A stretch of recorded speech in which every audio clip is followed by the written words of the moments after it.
I think so. Can you hear me Okay. okay? Yes, I can hear you okay. Oh my gosh, that's All awesome. right. That's Perfect. awesome. That's always stressful for me. I am not really quick on the electronics. Okay, So and yeah. I gotta tell you, it's crazy because I think it's got something to do with my mic. I just got this mic. I Hmm. felt like such a grown up with the mic. I just got it. So, Well, that's the boomer thing in us is we get the electronic piece and we think, oh, we just plug it in, it's going to work. I know. I'm And like never, so yeah. disappointed. Can you It's hear like me okay? I can hear you fine. Is there like, are, am I muffled at all? Because I like go straight. A little bit, but it'll be all right. No, I'll go I can straight make up you to the out. camera. But I'll go yeah, straight up to the but no, camera. like you buy a piece of equipment and then you have to buy a bunch of you have to get a bunch of downloads and like apps and things that No, this was make them supposed to be work. plug and play. Look at this thing. Plug and play. Yeah. It was supposed to be plug and play because in our last conversation, when you and I spoke when you and I spoke through the podcast, Mm-hmm. and you met Nancy, right? Yeah. And afterwards, I'm like, that mic, I got to get one of those. He sounds like Barry White. That's awesome. I want one of those. Well, mine is the I got a Focusrite like the conductor thingy, and Yeah, that's what I yeah. think. That's what it is. I think that makes it sound good. I don't know, but I think it's also my camera because I can't use my good camera, so I can't use anything. So like, it's cool. It's It's like yeah, the old. it's a This is like the process good of old like days. getting all your stuff together. Yeah, yeah, cool. So, for people who don't know, you are a whiz with investments, and you've invested in a lot of startups. And Yeah, yeah. I'll give you a little bit of background. Would that be yeah, helpful? yeah, it'd be Okay, helpful. Yeah. cool. I used to have a really short background back in my LinkedIn days, and then I decided that I don't want to do short backgrounds anymore, especially in this kind of era where it's easy for people to forget how hard I worked because I worked so hard, and Hmm. I used to think about when I was a kid. I remember watching ABC Wide World of Sports with Mike Tyson. Yep. And I remember him saying, and Cuss was still alive, and I remember him saying, everybody wants to be me, but nobody has any idea how much work I put in. Nobody wants to do the work that I do. And I mean, you're an athlete, you know that better than anybody. Yeah. So, Especially, I was never an extra like gifted athlete. I wasn't extra strong or extra fast or whatever. yeah, I had to outwork you. Like that was the way I was gonna win was to out hustle yeah. you, and yeah, wear you down. I saw that documentary that you were in yesterday. Yeah. And they said that throughout the whole thing. They were like, he's not gifted, he's not this, and he's not that, but he works hard. Yeah, I mean, you got to take with what you have and do Yeah, your yeah. best with it. It's really Yeah, all you yeah. can do. Yeah, yeah. So I was like gifted, right? But gifted is a problem, right? And I've experienced Gifted it. athletically or I with was school? gifted in everything. To be honest with you, I feel great. I mean, I genetically my body is good. I was always kind of reasonably athletic, but the problem is I looked athletic, right? I always was muscular. I was always in good shape, but I didn't know how to play basketball, so I was like always the first person picked. And then I like disappointed them. Same thing with soccer. I could like stick on you, right, in soccer, Hmm. but once you got away from me, that's it, right? Once you did that like whole like type of thing, that was it. So my background is I knew from the time I was very young I wanted to work on Wall Street, right? Hmm. I didn't like school from the time I was a young kid. I went to some great schools. I went to St. Anne's. I went to PS41. I went to where else did I go? To French Seminary, right? My brother went to Stuyvesant, so we went to all the top schools. Family was not particularly academic at all. They were very middle class, but we had books all over the house, right? Hmm. So I grew up reading the books, and then I would go to school, and I'd be like, "The books suck," and all the good books. Yeah, sure, all the good No, no, books. that makes perfect sense because like I didn't understand until I was in graduate school that I was like, oh my God, books can be good and like and teach you something and not Yeah, just drivel that was like basic whatever knowledge. So it took me 20 some years to figure it out. yeah. I want to talk about that because you're really awesome. So I want to talk about your journals because journals are awesome. So Hmm. I learned everything in the library. I remember picking up, just walking by and seeing Diary of Frank, and I was like, "This is amazing!" And all the books that changed my life. Um, I just picked up. Either I'd pick them up in the apartment in my home, my parents' home, or I would just find them in the library and walk by. It was great. So I knew that when I was very young, I didn't want to stay in school because I was really bored. So that's one of the problems when when you've got a particular type of intelligence Yeah. is you feel like you're being slowed, right? And I would read. Yeah, you get bored, and then you try to find something to take up your time, and the teacher tries to put you on medicine. Yeah, yeah. Can't calm you down. Yeah, yeah. They didn't try and put me on medicine, but You might have missed that window though. There's like the kids a little bit younger than me. I just barely missed it too. I think kids around me when I started getting into high school started getting put on Ritalin and stuff. yeah, I know. I've got family members that are into that. Yeah, no, it's a horrible thing. It's kind of like the school to prison pipeline, whatever they call that. Yeah. There's also like a school to like pharmaceutical consumer type of pipeline. Also, I'm lucky. I've never been a drug person, so I knew from the time I was very young I wanted to work on Wall Street. And I always felt like I was biding my time. And so when I was a kid, I knew exactly what my future was going to be, approximately. Knew I was very smart. Knew I had a certain type of intelligence. And knew I was charming, and I just wanted to monetize that, convert that into something, right? And my parents had grown up very middle class, so I didn't want to fall into that problem. And they would cry a lot. My parents cried a lot, so I was like that kid, right? Yeah. And I was in Hunter College. I was like, this is boring to me. I was having too much of a good time because I like playing with people, and I was having a really good time. Like the party. No, I don't think drugs, but I like people. So I was like, Yeah. So, and I used to go to all the nightclubs and stuff like that, and so it was kind of awesome. And I dropped out of college. I said, it's not for me.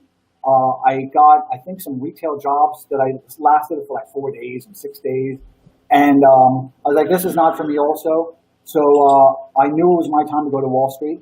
I cold called my way in. Long story short, around 10 years later, I had my own firm that I sold off. It was a tech research shop, and we had our own, operations, broker operations. I knew when I started it, we were going to sell it off. So my career on Wall Street went really good. I didn't want to go back. It was pattern recognition. I'm not into that. I get very bored, right? So I needed a change of scenery, and I didn't want to go back because a lot of people in finance are always trying to relive that last good trade that they made, while I didn't really care. Is that I wonder if it's a similarity between fighters and traders, is kind of like the performance dopamine or serotonin rush you get. That's why it's kind of hard to step away from fighting. It really is kind of like a drug, like going through the fight process and winning. Like there's not anything quite like it. You won a lot too, man. Yeah. You won a lot. You had yeah. I mean, your career's been phenomenal. Even guys that didn't win that often, they still have a hard time walking away. But in the UFC, it's difficult to measure somebody as a fan, right? I'm the guy who buys the actual events, and I host the parties, and I do the whole thing. And I've known a lot of fighters, right? I do a lot of Ultra Ironman, so I've met a lot of fighters on their off seasons trying to stay in shape. And it's hard to say that because this person won, that they're the best, and the person who didn't win.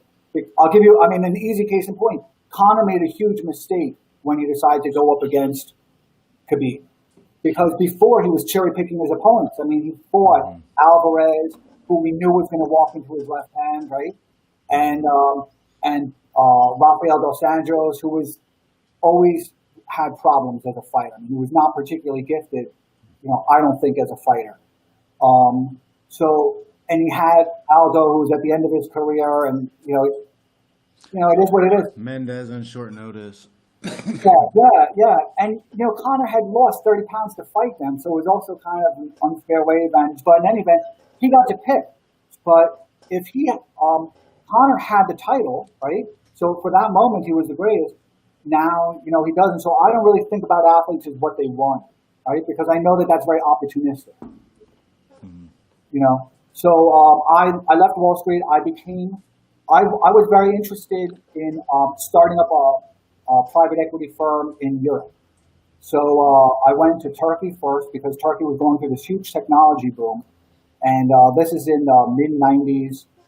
They were going, but it just wasn't appealing to me. I went to Prague, Budapest, weren't appealing to me because there was too much turbulence. I went to China. There was, which we'll talk about, but Yeah. China has too much political volatility, right? It's a very, and it still is, and it was back then as well, very unstable, right? So they're doing everything they can. They can only put so many legs underneath, an I unstable. mean, it's a lot of people to keep under wrap. Like how do you force that many people to be in compliance? They've done a really good job of it. Yeah, they've done a crazy good job of it. Yeah, they've I done. hope they don't export it.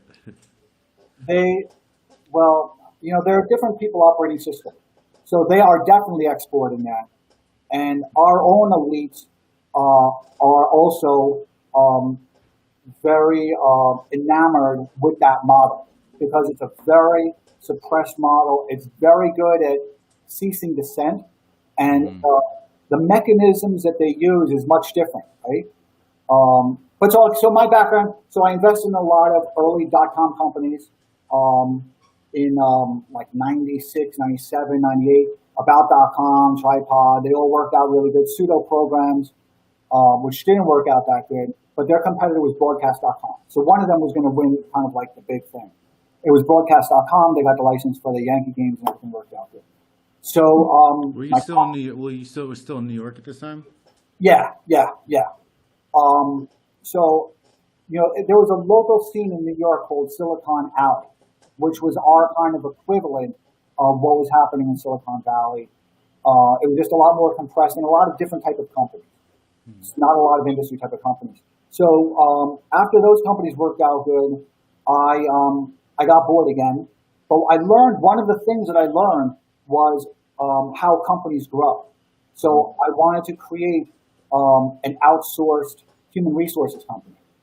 And one of my old clients back in my brokerage days had one. I had invested a couple $1,000 and maybe $50,000 in a bridge loan, and it worked out perfectly. They're still around. They're still doing fantastic, and that's it. Now I'm here. I don't know. 12 years later, I'm here. I'm an investor in China. I'm very bearish on China, and I'm happy to discuss that because I know you like talking about that. I'm very active in the defense industry. I live part time in India. And so everything is good. I consider myself semi-retired. I decided in 2012 that I needed to recalibrate myself to work in. I used to work for the man, right? Yeah. And now I no longer work for the man. So You want to become the man. I didn't want to become the man. I want to become my own. Oh, become your own man. I want to recapture some of my life. Yeah, that's my goal. Has always been just to do what I want to do. It's like I'm gonna find a way to make money at the things I enjoy and live where I want to live and go to the places I want to go. I don't like being told what to do. It doesn't work out well. Do you remember Nancy asked you if you enjoy what you do? Because it makes no sense to us.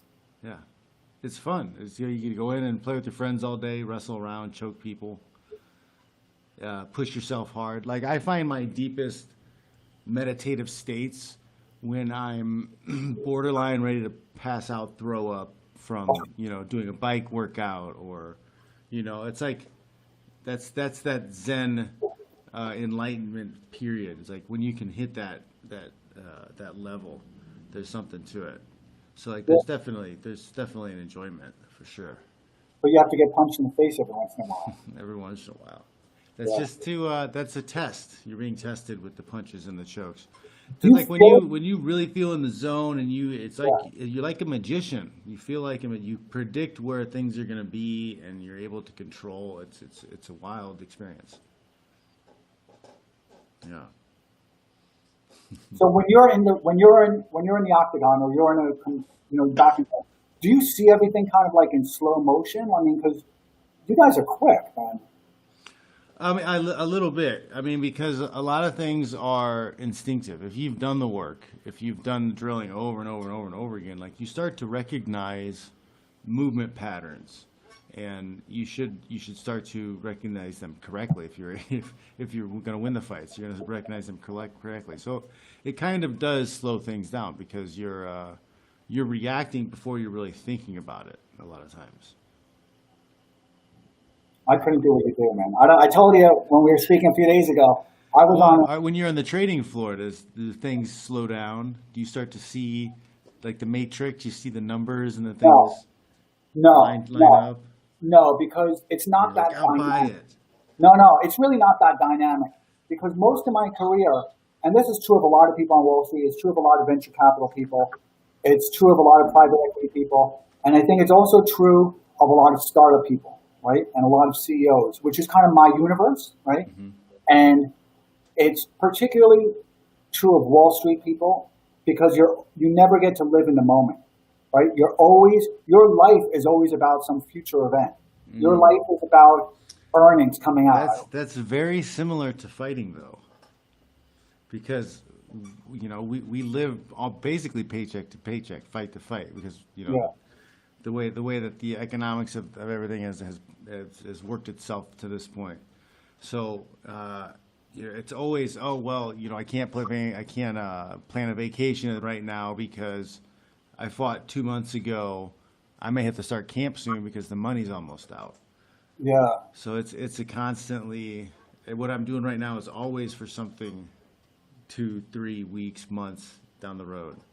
Yeah. So do you feel that you go through manic depressive cycles because of that? I mean, I don't know enough about psychology to know if I do, but it's definitely, there's definitely a level of stressfulness and some possible depression in there too if you're not taking care of yourself. Yeah. Because there's a lot of your identity too, I think, especially for young guys, young fighters, your identity tied to being a fighter. That's kind of who you are. So like, if you're not fighting and there's no buzz around you or there's no push around you, then like, what are you? Yeah. You kind of disappear until the next fight. So most of the people I've known on Wall Street who have been extreme, I've been very lucky, right? And so a lot of people that I know from Wall Street, who are now left. I mean, because those days are kind of over. Anyway, but so we all experience a similar problem because when you're not living in the moment, right? Because there is no right now. Like right now is just what I'm doing in anticipation of something 3 months down the road. And you're living always in a vendetta, right? You always want to, like you're thinking about like how you're going to hurt your opponent, right? Because otherwise they're going to hurt you.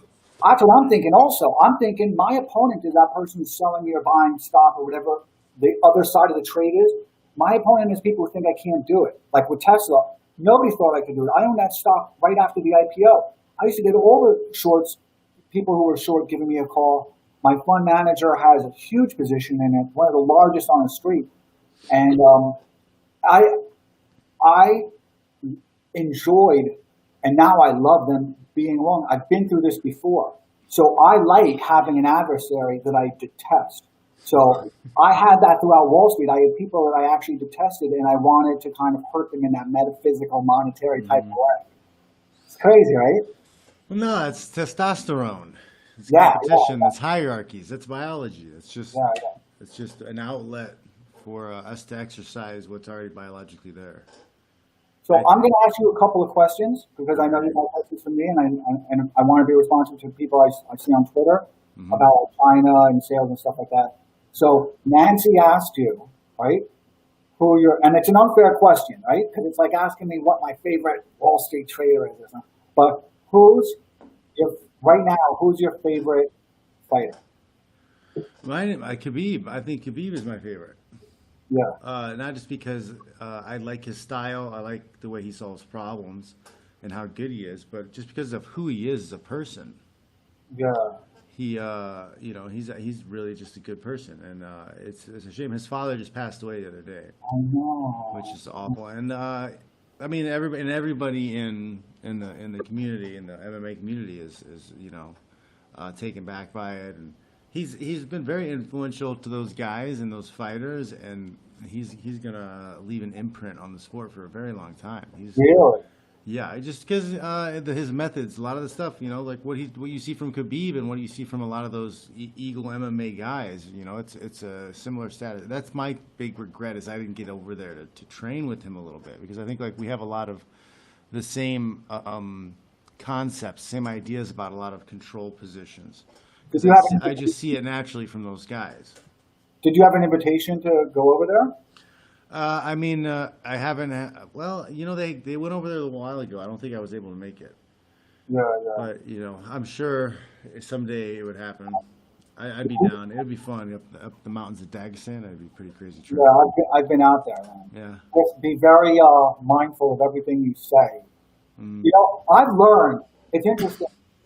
So now because of COVID and people don't want to touch each other, and I learned years ago that this is a very powerful statement, right? Because no matter where you go in the world, everybody knows what this means. Mm-hmm. Everybody knows. It always is like a peaceful type of gesture. Mm-hmm. I mean, is that how you communicate as well, or like? I mean, just body language. I think, especially with guys who spend their lives in combat, I think you tend to be a little bit more acutely attuned to body language. Yeah. So I mean, there's a respectful, submissive, like, hey, I'm not gonna hit you. I don't have any weapons type of movement associated with that. I've learned that really well because I've been to places where there are weapons, and it's crazy, and they already don't like you. Mm-hmm. So, but then when I brought it back to the United States, I was like, this is actually really cool because, and especially now, because I think it's going to get harder for especially guys to avoid physical confrontation because a lot of the visual cues that we used to give each other, like, you know what I'm saying? I understand that too, but also because we have a generation of boys that will never become men because they are all emotional. They don't know how to handle their testosterone, and they already have dropping levels of testosterone, which is making them more emotional. And we live in an era of feelings right now, and I think there's going to be a lot more conflicts between men because their feelings are hurt more often, and they don't know how to deal with it. This is only going to get worse. What we're experiencing now, and I'm happy to discuss that because it's important to me, and now, I'll introduce it a little bit later. But what we're experiencing now is only going to get worse because we're still kind of, we're still looking at things as kind of like a leading indicator, right? But everything is going to catch up. So the kids that are 40 today or they're 30 today, some percentage of them are going to have kids themselves. Mm-hmm. And they're going to be kind of replicants of who they are, right? Everything that they've learned. And I can't imagine life growing up without books, without being able to communicate with my family in a coherent way. Mm-hmm. And I think they're not going to flourish well. They're not going to have some of the same opportunities, but a lot of that is on them because I grew up in a corporate environment where I had a boss that always told me what to do or didn't do. And even when I didn't have a physical boss, even when I didn't have a boss by proximity, I either had mentors or I had investors that would keep me in check. And it kept me very disciplined, and they kept me very rigid.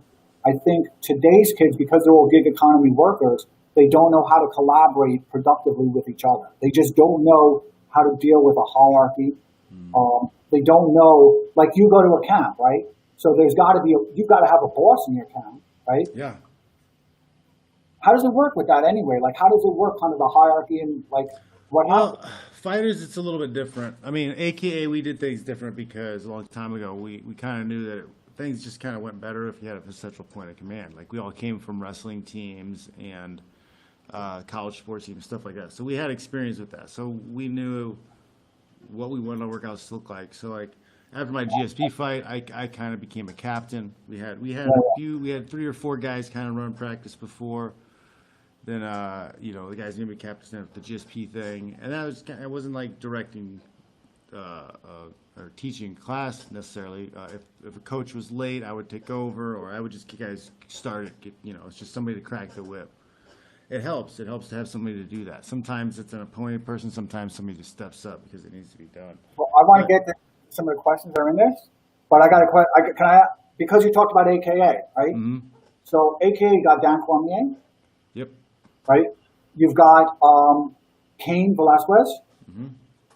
You've got, who was the guy who beat Chris Weidman? He came out of your camp. Luke Rockhold. Why did Chris Weidman do that kick? That kick was the worst kick in history, wasn't it? You know what I'm talking about? He did that like spinning kick, and that was it. Guys, it only takes one mistake when you're fighting world class guys. That's for sure. when you went into that, did you think that GSP was out fighting you, or did you think he had outplanned you? Like, how does that work?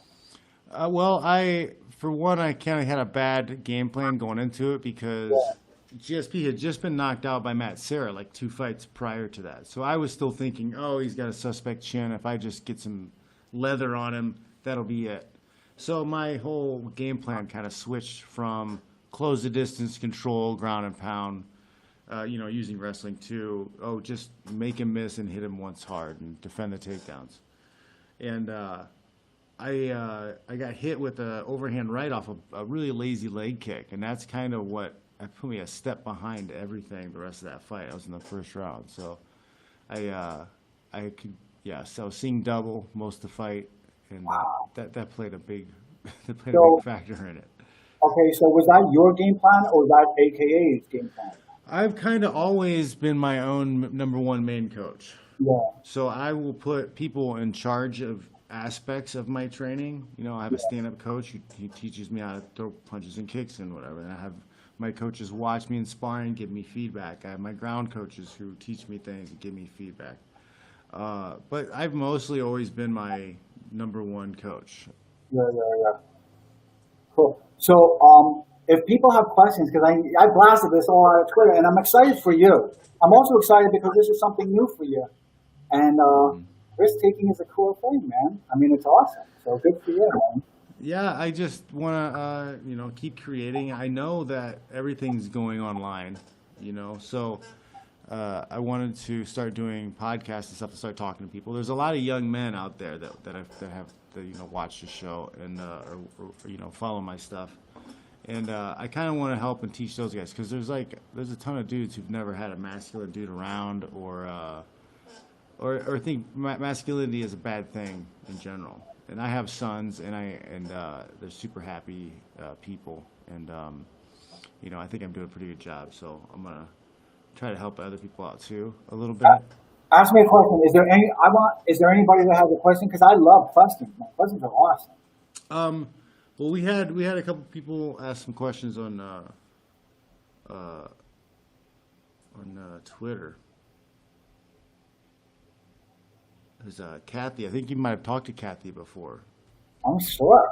But she asked, are you at all interested in yoga for men and the benefits for the body, mind, spirit? Yeah. So what happened is, in 2012, all my companies went public, right? Everything that I had invested my whole life in went public. And I used to work 20 hours a day. And I was always paid on the back end when they would go public. And, it was good because I liked working. But then when I was no longer had anything to do, all of a sudden I was encountering everything that I neglected for the last 25 years. So that's when I started taking good care of myself.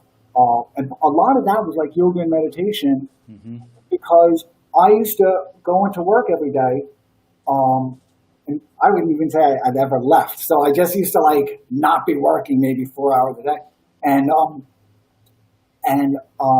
once that was over, but when you're working that much, you don't really think about what you're doing. Everything is plotted out for you. You know what you have to do. You know how time is orchestrated, and it's not really your time, right? It's time that you're leasing to other people. So in 2012, 2013,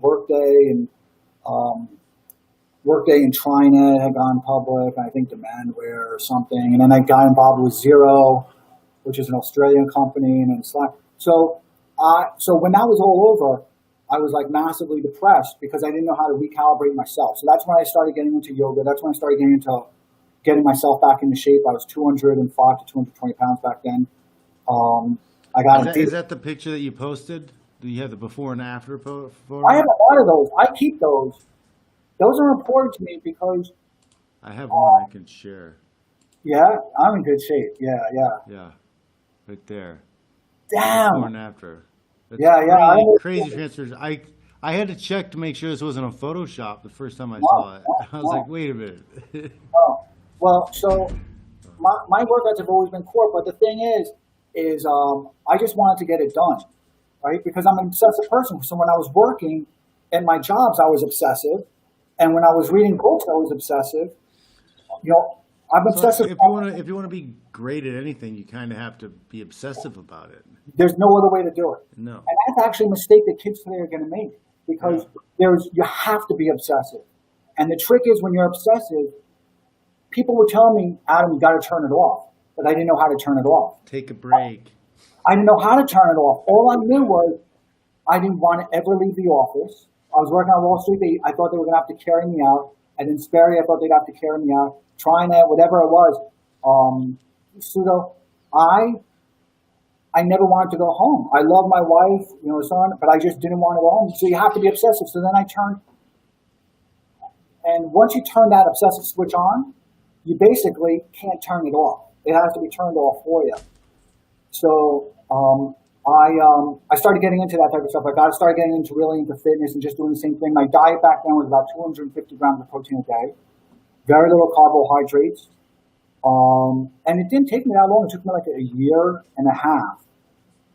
And all I wanted to do through that whole thing was to see my stomach. I was like, dude, I really want to see my stomach. And then, come on.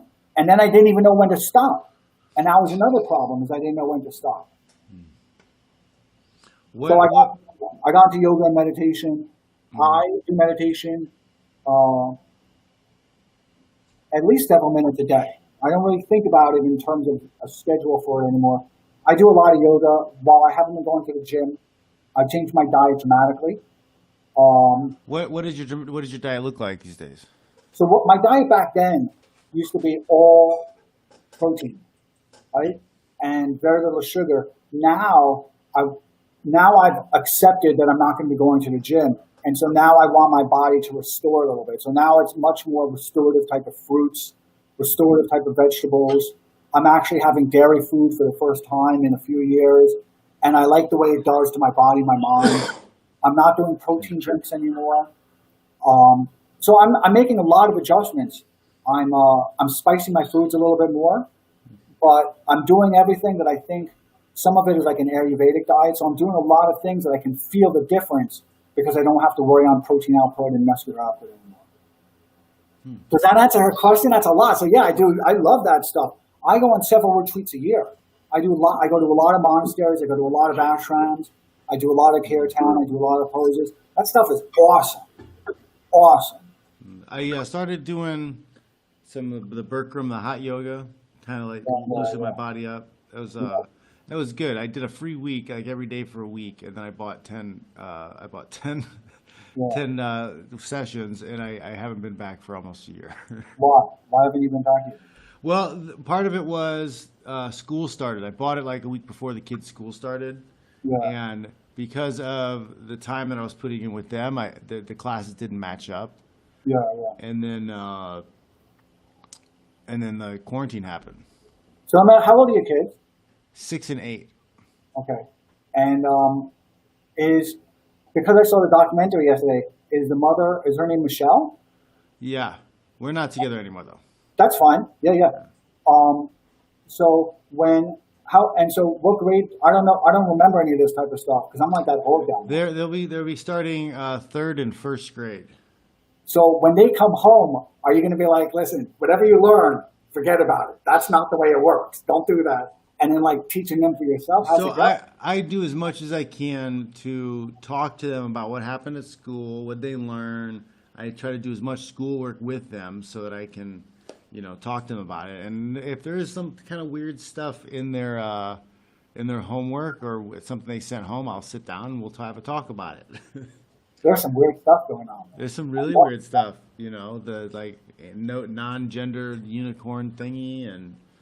Does anybody have any questions about China or sales or stuff like that? I know that stuff. We had one guy we can ask here. He wants to know if you know any advice on building up natural testosterone. Well, so I can't. I can only tell you what worked for me. I'm not a physical trainer. I've actually tweeted to you, to Loki, and to AJ Cortez, right? Mm-hmm. Because I only know my body. Yeah. That's it. I don't know. I only know my diet as well. And because I know what my mind responds to, and like whatever foods I like. I know your diet, right? Because you post a lot of your diet, right? I was looking at your diet a few weeks It's ago. very stripped down, basic diet. Mine is. It's in my weight cut Bible. But yeah, so that's why I did mine the way I did mine. It's because it's you need to adjust it to how you feel. And how your Like, mind responds to it, right? yeah, So you're and not- I don't want to oh, you have to have this many grams of protein and this many calories. Well, maybe there's a fluctuation between there. I'm giving a roundabout how many ounces you should have. Play around with it. Add Yeah. one, take one away. So the thing is it's easy for you and it's kind of easy for me because I'm obsessive and you're kind of always been in like a little box with your diet, but Well, not always. I started I had a kind of a terrible diet before. I ate a lot of processed foods and I just worked out a lot. And then I tried to go vegan and that was a disaster. I you can't do it. lost a bunch of weight. I got injured a bunch. So then I started eating meat again and then finally I found the meal plan. Yeah. So for me, the thing is I can have the same meals forever. That's, Me too. Yeah. And so I try to make an effort to have a good cheat meal every once in a while. But Yeah. like 90% of my meals are exactly the same. I didn't have cheat meals. So when I was losing all that weight, I didn't have any cheat meals. I was just having the same food. Back then I used to have a lot of meat. And so I would just have chicken. And so I would just have a lot of chicken. I mean, every single day I wouldn't have eggs, wouldn't have any milk. I would just have chicken and tomato sauce. Since then, my diet and my protein sources have changed. But a lot of people don't have that. My wife could never do that. Most people could never do it. And my diet, people wouldn't like because I had to figure out what my mind responds to, what satiates my mind. So I don't know anything about testosterone or anything like that. I don't know. I only know me, man. Yeah. So you were in finance. What do you have opinions on Bitcoin? I don't, right? No. So I was involved in Bitcoin very early, right? And I was Like, involved. what was the price range? I'll discuss all that, right? So I was involved in a company called Kazaa, which was peer-to-peer file sharing. And back then there was Napster, there was LimeWire, and there was Kazaa. And we got shut down. All of them got shut down by Hillary Rosen, and there was a whole media campaign against us. And then then Torrent came out, and then BitTorrent came out, and then there's some other type of e-gold, and some other type of devices, which were kind of cool at the time. They had double printing problems with them. I got involved with Bitcoin because I wanted to stick it to the man. I was really pissed off. I was like, these people suck. Yep. I mean, I was so pissed off because I like technology. And I just love technology. I think technology is awesome. And I saw that it was, instead of giving artists new opportunities for music, they were taking away opportunities because artists don't make any money from the record anyway, right? So they needed a way to distribute their files, and the government was taking away. It's kind of ridiculous. So I got involved in Bitcoin around then. So I think my earliest prices were 10. I don't know. I mean, gosh. I don't know. And then I held it, and then at around 100 or somewhere around there, we started losing a lot of developers because there was a lot of problems with Bitcoin at that time, with the way it was going to be used. I might have locked my wife out. Can you imagine? Naz? Hold on for a second.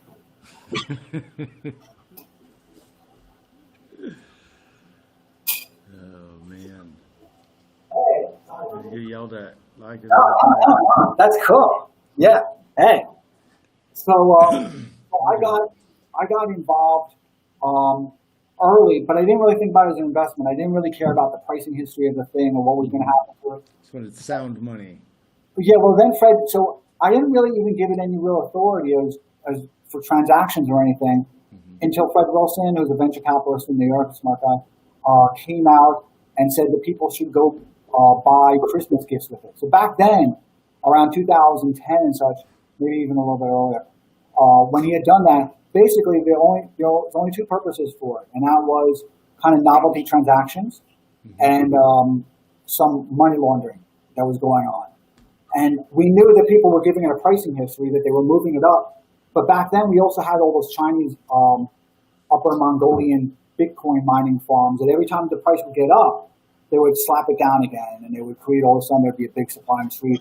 So I sold it all around 3,000, and I didn't care. I know it went up. It went up to like 20, and I'm like, all right. I didn't really care. I still am not a big fan of it because it's good if you want to have a lot of poor people money, is my take. People are going to hate that, but it's true. Because if you take a look at the way the future is going, you're either going to have hard assets, gold, real estate, cash, high denomination bills, or and you're going to be able to continue to acquire real assets with those, or you're going to have this kind of this type of moneyness type of thing, which is how people are going to be paying their rent. If Amazon gives you Amazon coin, and if your real estate agent or your landlord accepts it and your supermarket accepts it, then for you it's indistinguishable, that and actual money. You can't tell the difference. So I think it's good if you want to have a big hoard of it. It makes a lot of sense because right now they're all there's going to be a Fed coin, and then all these tertiary type of coins are all going to be competing for monetary policy. That makes a lot of sense. That's what people are doing. It's just not for me. My appetite is a lot more for things that I can open up a book and kind of read its financials. Does that answer the question? Yeah, no, that's good. So what do you think about Bitcoin?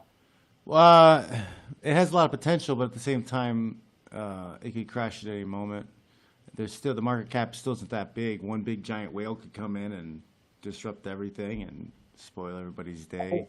There are some smart people involved in that, though. Some of the people I've met and spoken with, I know a lot of John Hopkins kids. I remember when the Zcash and things came out.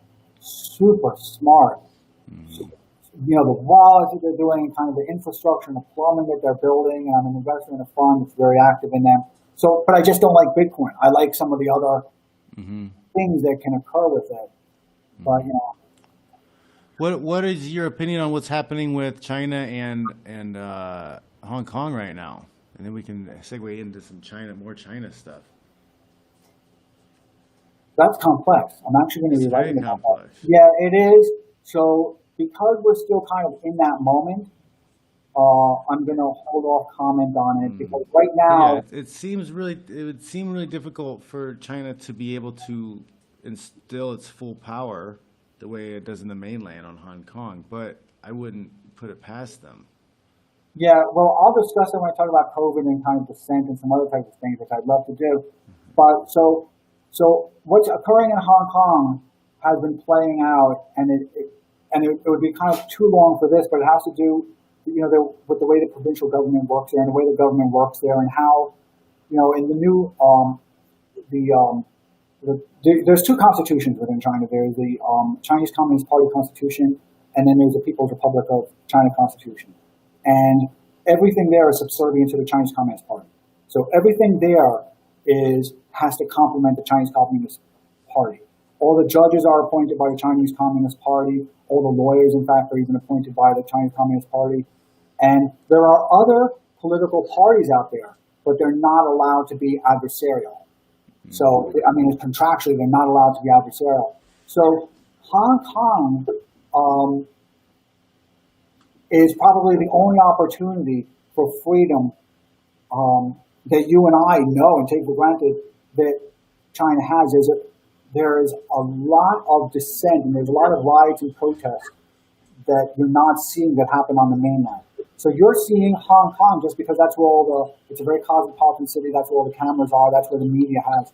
But the real problems are happening on the mainland where there's just tremendous provincial corruption going on. In the constitution that was recently amended, not only did it give Xinu extend the term of his office, but it also really reconstituted, and at that time they reconstituted the way that its governance works and the way the provincial governments work. And all the provincial governments, basically their power, whatever little amount of power they had, they lost that. And before it was just kind of this emissarial type of role that they would make this appearance at People's Congress.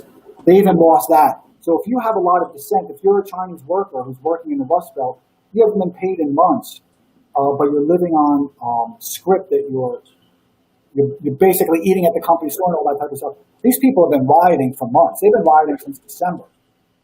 So Hong Kong is really just Exhibit A. Exhibit B through Z is what's occurring on the mainland. And a lot of what you're seeing in Hong Kong is actually mainland people who have actually taken enormous risks and migrated, at least for momentarily or transient, into Hong Kong. And in Hong Kong, there's a lot of there's two ways of policing. So there's the People's Armed Police, right? The People's Armed Police has been working hand in hand with the triad gangs. So the triad gangs are kind of like our Antifa almost, but there it's a regulated thing. It's deregulated violence. It's regulated violence. Antifa is deregulated violence. There's a regulated crime. And they're just beating the crap out of everybody. So there, also the Chinese Communist Party has lost a lot of moral authority. And when you have a one-party system, and we live in a two-party system, right? If you don't like Trump, you vote in the other people. If you don't like this person, you vote in the other person. And you have those two parties, and then you have an open primary where you can kind of pick and choose and assemble favorite pieces. China, you don't have that. When they lose moral authority, they're done. And it creates a lot of turbulence because fortunes turn over, dynasties turn over. It's really interesting. So that's like a regular standard operating procedure for China is to have people get canceled and lose power.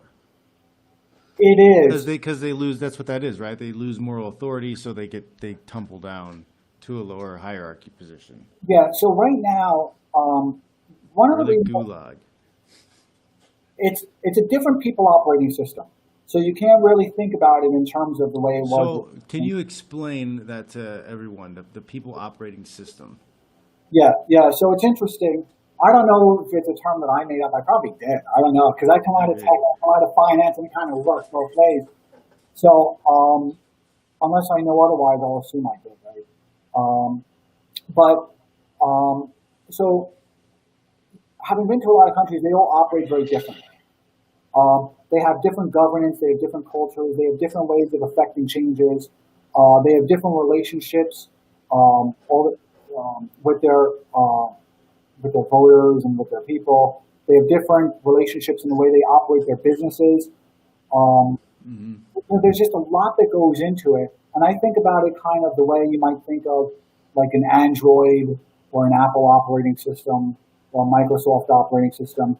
There's a lot of complexity within it. We're all just meat machines, really.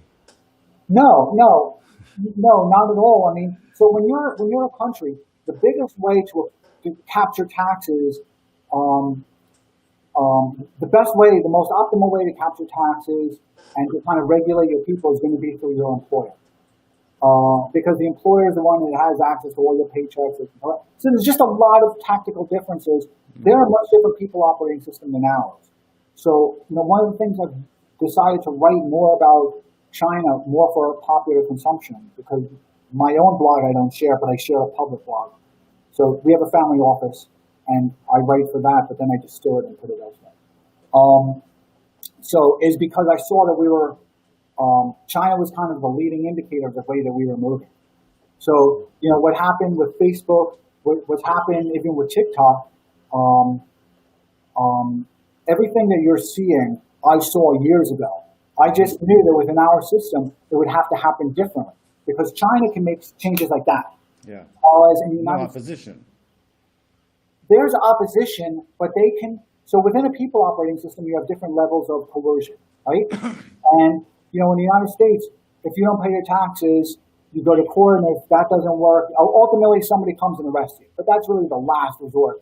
And in today's system, that might never happen. It's crazy now, right? And but theoretically, they'll arrest you if they're still arresting for tax evasion. If they're not, I'm not paying my taxes. But in China, they can use utmost coercion, right? In Iraq, they can Saddam can use utmost coercion, can really make effective changes. In the United States, we need to preserve the appearance, of continuity from what was before to now. So we need to keep the facade of like the judicial, which is clearly useless now, the legislative branch, which is clearly useless, and as people are learning, kind of the executive branch, which has really become kind of a Puppet. tweak. Yeah, Yeah. I wouldn't say a puppet. I mean, The president doesn't really. Well, yeah, not a puppet. He just doesn't do anything. no, I'm not going to criticize them.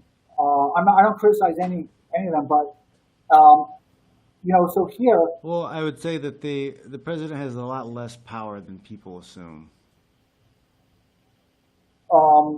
perhaps, or perhaps our nobles and our unelecteds have more power Yeah. than we presume. Yeah, yeah. And The ruling class, well, that's the because- secret ruling class. I don't even think they're secret. I think maybe they used to be secret, but now I don't. I think the secret's out, and they just don't care. Well, there's a large number of there's a large swath of the population that has no idea and doesn't understand, and they're out, What makes you think they have no idea? because they're out protesting ridiculous stuff, and they believe nonsense. What makes you think they believe it? Well, I mean, I don't know. Yeah, maybe it's just a cool thing to do right now. So, can you give me an example? Like girls going to protest to meet guys. Okay, but that's always going to They're happen. like drinking and like there's whatever. This was a social event. Yeah, but certainly that's going to happen. I mean, clearly these things were orchestrated as part of kind of a social event. But I'm not sure if they genuinely believe it, or if now they're just merely compliant and they've been. I think of them as, and I've described it this way before. I think of them as the failings for the megacorps. They are they're definitely in service to the biggest corporations, the biggest pharmaceutical corporations, the biggest thing. I mean, they're burning down businesses, and they're benefiting Amazon, and he just keeps on getting richer. And we're tearing down statues, and those statues are going to be on his front lawn. He's a person who obviously appreciates history. I mean, he's not a stupid guy, and his success can only occur if there was a historical record for him to draw on in different scenarios in business history that he could tap into and look at alternatives and look at different strategies and what worked and what didn't work. So, it's like military history. There's a financial and economic history as well. Nice. I got too much, but I'm trying to be responsive to this. What's the end game? What's going to happen between India and China? Because there's been a lot of conflict between those two. There's two huge nations. Like, what's the probability that there's a war that breaks out between two of the largest? Very unlikely. I mean, very, very unlikely. China's a very belligerent country, particularly over the last several months. While as America's been weakened, they've definitely been opportunistically trying to expand their footprint. And it's going to play out really badly, both for the United States. I don't think these kids are going to be too happy when they're begging China for UBI, but that's a different conversation. But I do expect wars. It's kind of my own investment thesis, is we're going to have wars regardless of who becomes president, although the targets might be different. I think that China is going to be very belligerent in certain debtor client countries that it has. They're capturing ports in Sri Lanka. I think they're going to become much more aggressive in Grodal Port. They're pretty aggressive in Africa too, aren't they? Yeah, their system is not like the United States system. So there's a lot of people think that hey, this is what America does also, and it's not.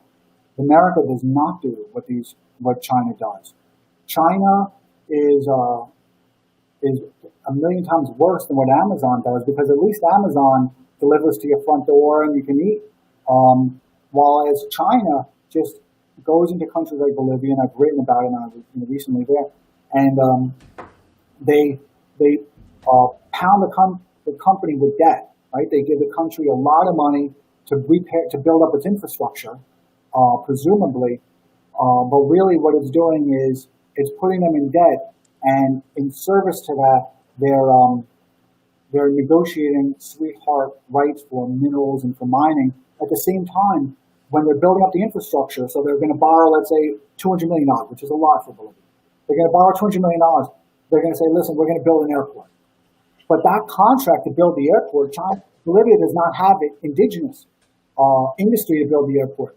So, or not one company that can build it. Maybe they have a little consortium of companies. But so those contracts that China required are single source contracts. They've got to all go to Chinese companies. And those Chinese companies, and it's also the labor. In these instances, China refuses as much as possible to use indigenous labor. So they transport their workers to Bolivia, to Nigeria, to Ecuador. Ecuador, they go down, and there's just a lot of construction going on. Malaysia, the list is, Montenegro, the list is kind of long, Tajikistan. So they go in there, they're going to build a nuclear facility, they're going to build a coal facility. The country borrows money from China, and China collateralizes that with key assets, while at the same time, China is building up the energy supply that it will need to further kind of colonize that region. So it's wild to see because it is modern day colonialization. So yeah, so they're going to these countries with these huge contracts, and then they're using their labor, their companies to build the stuff. They're shipping their labor over. They're leaving their labor there.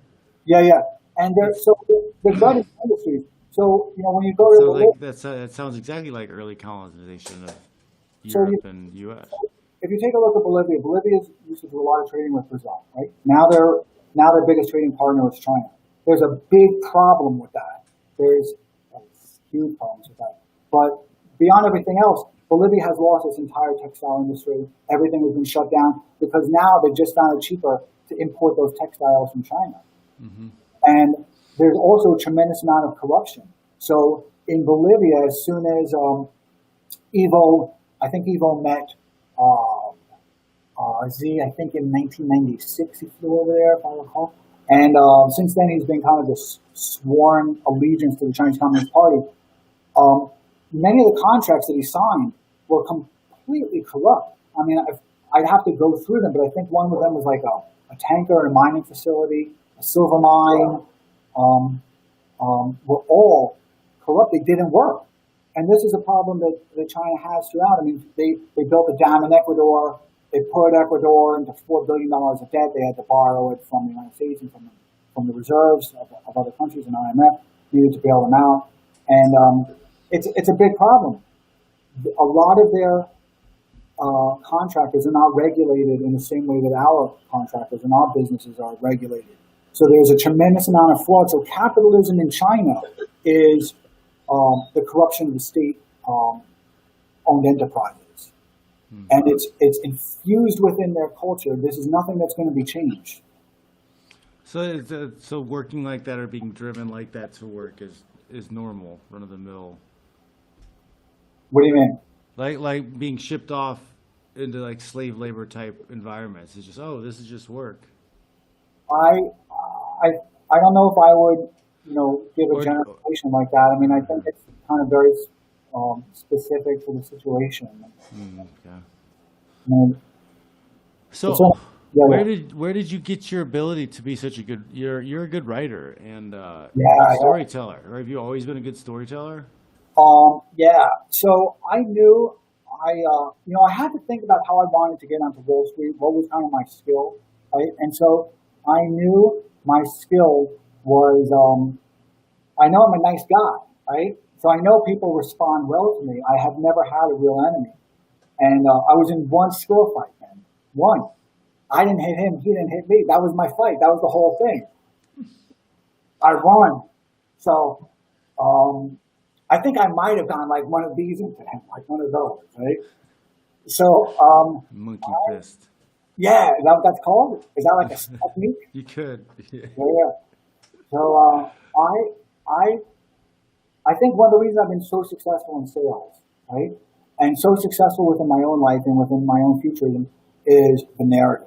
I think the narrative is really important, particularly in sales, and particularly when you're selling a very expensive product and you're selling an intangible, because you're selling something that almost doesn't really exist, right? So, my microphone, I bought a premium microphone with the expectation that the thing would work, right? And why do people spend more money on things? Well, there it's not too difficult because, you go to Best Buy and you take a look at how much these things are trading for, and there's a lot of comparative analysis. But in a lot of things, there's not. So most of the time when you're selling a premium product or an intangible, or you're selling an investment, or you're selling a schema for what the world is going to what's going to happen going forward in the world, the way that's going to impact technology, the way that's going to impact employment, there has to be this kind of it's got to be kind of this. Did you ever read that book Dune? I did not read Dune. Dune's a good book. Dune's a good book. Yeah. So, but one of the My things, friends were really into the old series back in the day. what series? The Dune series? Dune series, yeah. Only the first one was good. The other ones were. But so the interesting thing is he built this in that one book. He built this incredible world, right? I mean, he had it down, figured out to all the last little things. And so in my narrative, I've got everything figured out. So I know what the world's going to look like in a few years. I could be wrong, but I can see the way the world's going to look like. And so all I'm doing is trying to describe it to people. So describe what I've already figured out. I lose sleep. I don't go to sleep. I'm like, well, how is this going to happen? I think about Game of Thrones, right? And while everyone is whatever they said during Slay the Princess or whatever you say during shows like that, I would watch and I'd be like, well, how are they managing the sanitation? How are they managing the sewage? How are they able to lift the structure up? And why, if they have the ability to have sanitation, and if they've done whatever is required, then why can't they do this and that? I think about all that type of stuff. So it's also helped me kind of with this narrative. Is that fair? No, it's good. Yeah. We're on an hour already, but I'm having fun talking to you, so I want to pick your brain a little bit more. So what do you think about the COVID or the Wuhan virus, and what's going to happen moving forward? Because I get kind of creeped out because when I'm out and doing stuff and running errands, there's this weird anxiety kind of everybody has because there's people kind of pretending like things are normal, but it's like something's not normal. Yeah. So I don't call it the Wuhan virus. I've got a lot of friends in China, and I try and be very respectful. And I think the people in China are not their ruling regime. So as well as I despise the Chinese Communist Party, I don't in any way want to confuse my hatred for the Chinese Communist Party for the people that are wonderful. So I don't call it the Wuhan virus, even though I know there's a convenience to doing so, right? I'm fine with calling it COVID that originated in China, right? So I'm a skeptic, right? And I think I've kind of broadcasted that as loudly as I can on Twitter, and hopefully as respectfully as I can on Twitter, because people won't remember the way the world was in December. I do. The world in December had protests in Greece, protests in Germany, protests in France, protests in Bolivia, Buhari, protests in Nigeria, although those, protests in South Africa. They had enormous protests in China that dwarfed all of what I've just described, but differently. I don't mean in terms of size, but I mean in terms of the combustion of it. Very violent, just very coercive force. So all of a sudden, that's all gone, right? What happened to that? And so America had a real problem in itself because we didn't have these massive protests going on. But what we have, the volume just went up. Is that my fault? I don't know. Okay, so I'll sit a little closer, right? So in America, we didn't have those open protests. Forget about what you're seeing now because this is nonsense. I mean, I'm talking about real middle class, lower middle class issues about taxes, gasoline taxes, retirement ages, and a whole bunch of really important things that were going on out there. The Green New Deal out there has been devastating people. It's real wealth extraction. So we didn't have that. What we had was this kind of wage earner revolt of Trump, right? Why did people vote for Trump? It was largely a wage earner revolt, and it was largely a contempt for DC elites and a very unresponsive political system. But Jack So, Murphy had a great book, Democrat to Deplorable, yeah, that explained the phenomenon pretty greatly, I think. yeah, I feel like Jack's a great guy. He's a really nice. He's a sweet guy, isn't he? He's from my hometown, Fort Wayne. Is he really? Yeah, I never knew him there, but yeah, Yeah, that's he lived awesome. in Fort Wayne for some time. He's a nice guy. Um, so, when you take a look at Trump, forgetting about everything else, because I try and look at everything kind of like a disembodied intellect, right? I used to be really deep into politics.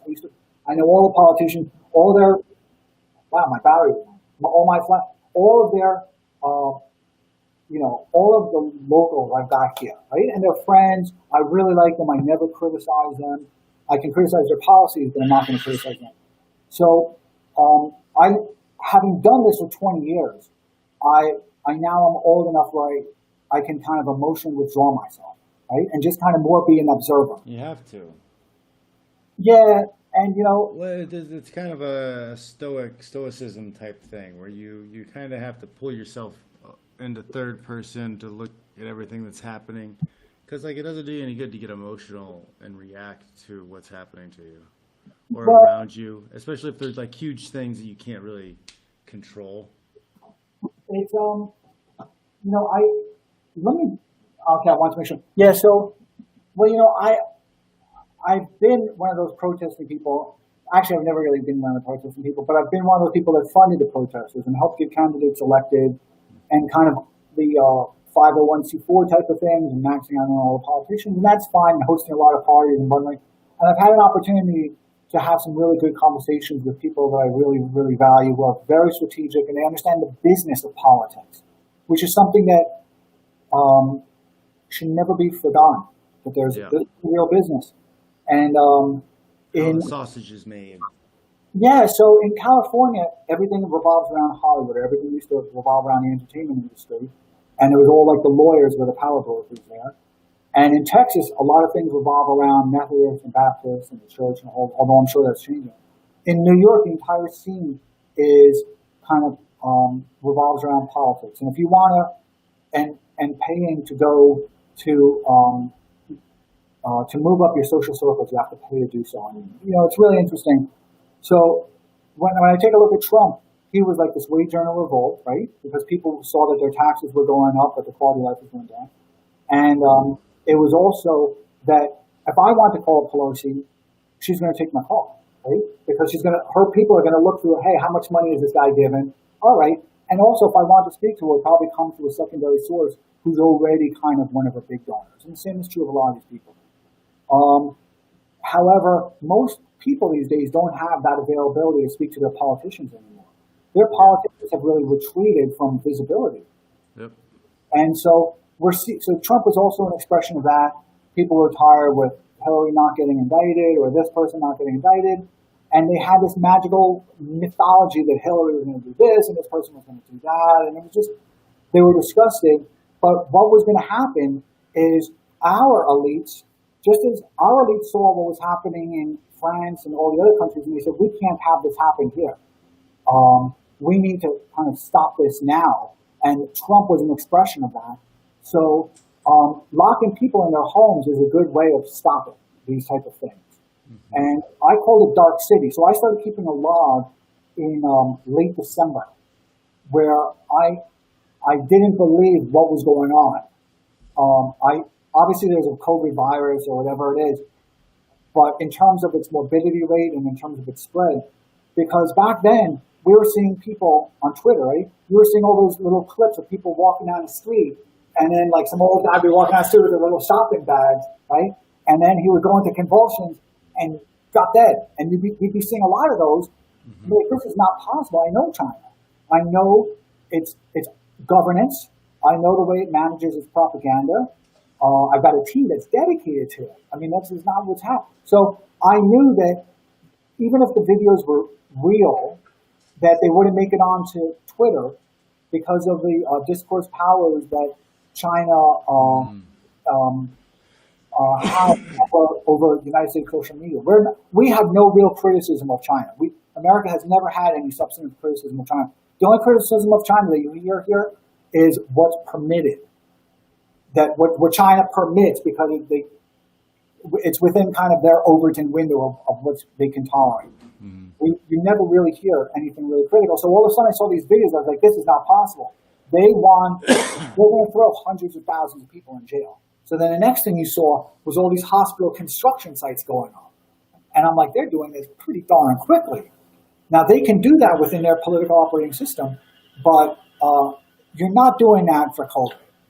You're not doing it for COVID. China is not going to do that for COVID. They're fine with just locking people up in their houses, right? And if a couple of people die, China, I have to explain kind of the way it goes, but I'm not going to do it here. But China is never a very truthful country, and they're very good at masking epidemics. They're very good at masking floods. They're very good at masking massive amounts of deaths from industrial accidents. So I didn't believe it. So I started keeping a log, and I didn't think that it would metastasize to America.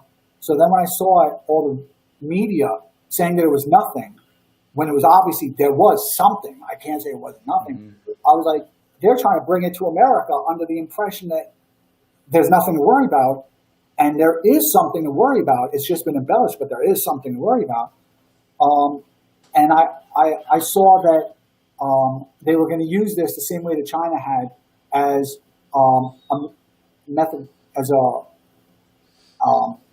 a mechanism to employ very aggressive measures to end dissent. And China was doing it the way they do within their people operating system, which can be a lot quicker and more violent. We were doing it within hours, which requires propaganda to do the same thing. And then I saw the way the media was sending out these signals. They send out like these beacons, like the way ISIS works, where they send out these beacons and they're like, blow up that building, right? And then somebody is going to see that, and they're going to respond to it. They're emotionally vulnerable or whatever. It's an issue in them. That's a good idea. I should blow that up. Basically, yeah. They do this with like white supremacy, and they do this with global warming. They do this with a whole host of issues that have no doubt some very real legitimacy to them, right? But they're doing this to kind of they're sending out these beacons because they want to have a response, and they did this with COVID, got that response, and they started locking people in their house. So I started keeping a log of everything. I still do it to this day. I do it for like 10 or 11 hours a day, everything. And now it's progressed into, I noticed, because I'm an observer, right? I'm really not subjective within this. I'm objective. I'm like in one of those comic books when there's like that guy with the big brain that watches out on everything. That's what I'm trying to be. And so I saw, I think it was April 12th, that, I forget, April 12th, May 12th, I think it was April 12th, that there was some woman who had a crazy woman who had a dog that seemed also kind of crazy, and she was in the rambles of Central Park. I remember this, yeah. And I'm like, how did this clip go viral? I'm like, how is it possible? This is like an everyday occurrence. This is like every day on the subway. How did this go viral? And then I thought back to the kind of like those Chinese people walking down the street and convulsing. Like we're sending out these same beacons. So Black Lives Matter, which I'm not going to diminish the issues within it. I mean, clearly these are very substantive issues that have to be discussed. But I'm talking about the sudden violence that has infused itself within it. So I recorded that also. And you can see so much of what's going on if you don't really care about who's president, what this person said or what that person said. If you can just detangle yourself from that, you can see a lot of what's going on. If you don't care about the statues being torn down other than there goes Columbus, and you can actually take a look at why that's happening and how it all fits into kind of this whole schema of megacorps taking over America. These people would like nothing more than to break up our country into 50 different states. And then Microsoft can, have one state and Amazon can have another state. and it's kind of like a modern fiefdom, right? I mean, it's interesting. So I kept the COVID log. I think we're all going to go into a quarantine again. I don't think there's going to be a lot of resistance. I think it's going to be fun. I mean, it's the best get out the vote campaign in history. It's been remarkable. I'm impressed. I just watch it from afar, and I'm like, wow. It's definitely an interesting time. That's for sure. Yeah. So are you planning on watching the fights this weekend? Okay, so for the last 3 weeks, I thought the fights were coming up. Like 3 weeks ago, I'm like, awesome. Kamaru Usman's fighting. I was like, Rosa Namajunas is fighting. I was like, this is going to be awesome. Who's the other fight? There's 4 fights. Who are the other big fights? Usman? Max Holloway. Yeah. Who wins? Who do you think wins? I know it's I think Volkanovski is just on a tear. That's what I think. Although it would be, you know, maybe a great fight. Holloway wins and then they do a third one. I don't Okay, know. so this is my futurism. Okay, I don't know Usman's competitor that much, Gilbert Burns, but I thought well, that fight has been canceled. I know. Yeah, so It's gonna be knocked out. Burns has COVID, which is unfortunate. But I don't want to see Masvidal though. I think that's a stupid fight. It's not a good fight. It's not. I mean, it'll be good in the sense that, you know, I mean, Masvidal has been on a good tear, but like it'll put some people back into reality with his skill level. Yeah. He's very entertaining. He's a great fighter, fights hard, but I don't think he's got the ability to not get taken down by a top tier wrestler. He fought Askren, right? Askren. Askren, yeah. Yeah. He fought Askren, and I was rooting for Askren. I'm like, wow. Nancy was like, that's it. So then he fought Nate, and I love Nate. I mean, just such a great athlete. Nate's taken a bunch of damage over the years, though. I know. It's sad. He had like a year or two layoff before he fought Masvidal. So I thought Masvidal was very respectful to him. I really did. I thought Masvidal could have really done some damage if he wanted to. Yeah, I think he kind of crushed him. Yeah. So then, who's the second fight? Okay, Max Holloway loses. Peter Yan and Jose Aldo is also on the Yan wins. I think Yan wins. Jose, he's put in a lot of fights. But, How about Rosa? You know, How about Nunez? Nunez and Andrade. Yeah. Jessica, she's just a tank. I think she's going to be too much for Rose. Wrong. Wrong? I'm wrong. Wrong. Yeah, I love Rose, man. She's awesome. She is. Yeah, she's great. But I mean, she got dumped on her head pretty bad last time, and I think it's just when it comes to the girls, like sometimes the levels between skill sets and physicality, sometimes they just jump like huge. Like Rose may have a higher skill set, but you know, there's just more physicality between Andrade and Jessica, and she's just gonna be able to pick her up and slam her again, maybe. I know it's getting late. If there's another question or two, I would love to take them because I've been imploring people, and I'm like, come on, I'm ready. I feel good. If there's one or two questions that I can answer briefly, I promise you I will. Questions? Let me see. Who's There was a bunch. I should have written Jerry down. Garcia asks, what is behind him? Oh, yeah. So this is my cat's room now that I'm in. So this is where my cat's room, which used to be my wife's photo studio. So I'll go with the wide. So yeah. So actually, here's her September 11th book. Nancy was there on September 12th. She was governor. I think it was Spitzer at that time. Was it Spitzer? Well, maybe it was Spitzer. Was it Cuomo already? Yeah. So I think it was Spitzer. Maybe it was Cuomo. Asked her to. She got a call the second day, September 12th, and she went down and she took amazing photos. So they're in that book. They were in museums, libraries, and she was there for several days. She didn't have to wear a mask, and then she had to wear a mask several days later. She went into like the basements of the thing. Here's one of our trips to China. Because the kids there are unbelievable. And they're also serious, like the kids in education take it really seriously. Mm-hmm. And I think that was one of the days we went to the school when they were studying their writing. No, sometimes lately they teach them a lot of simple writing, so it's good that they were teaching more writing. So yeah, that's it.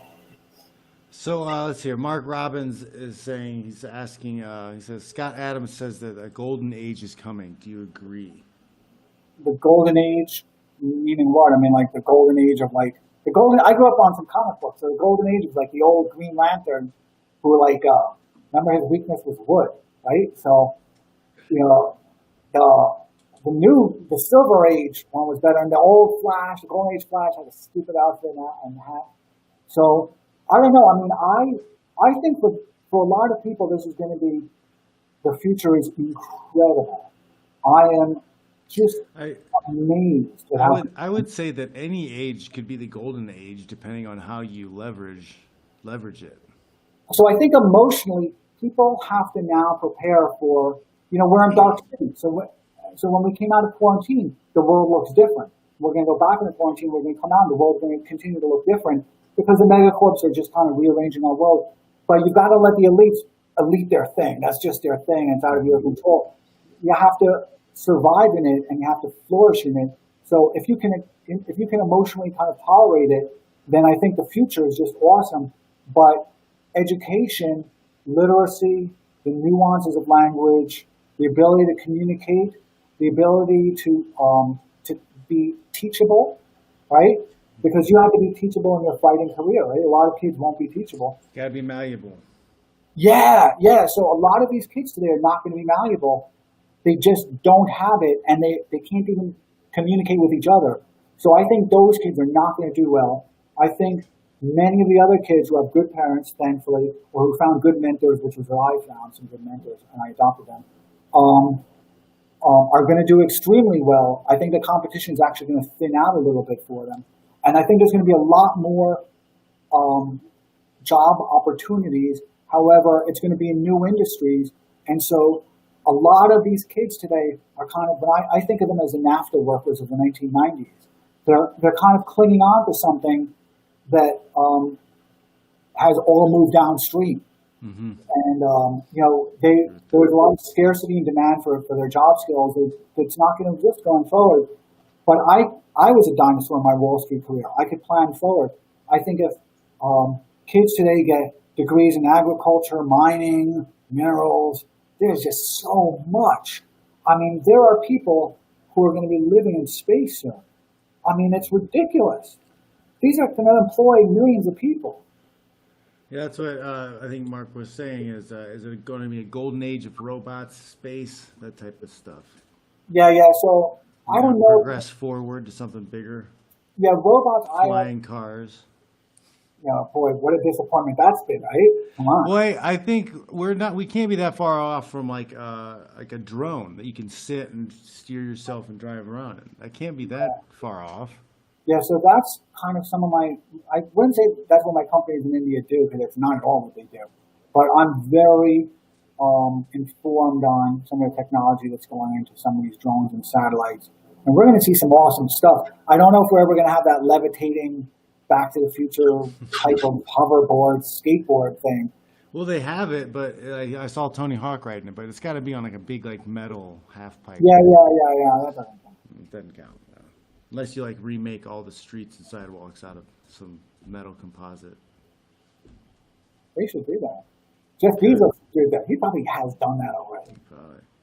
It should mix it with a solar recharging material, so like makes energy as it sits on the road. Dude, if I was Jeff Bezos, I would be like every single day. I'd be taking meetings about how to extend my life for like 1,000,000 years.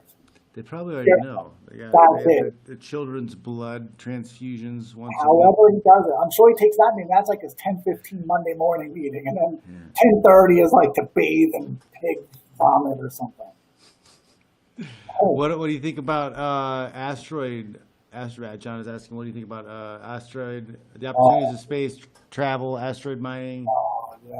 Next 50 years, what do you think? I'm going to be doing a podcast. That's a subject that's really, really close to my heart. So the things that are close to my heart are sales, right?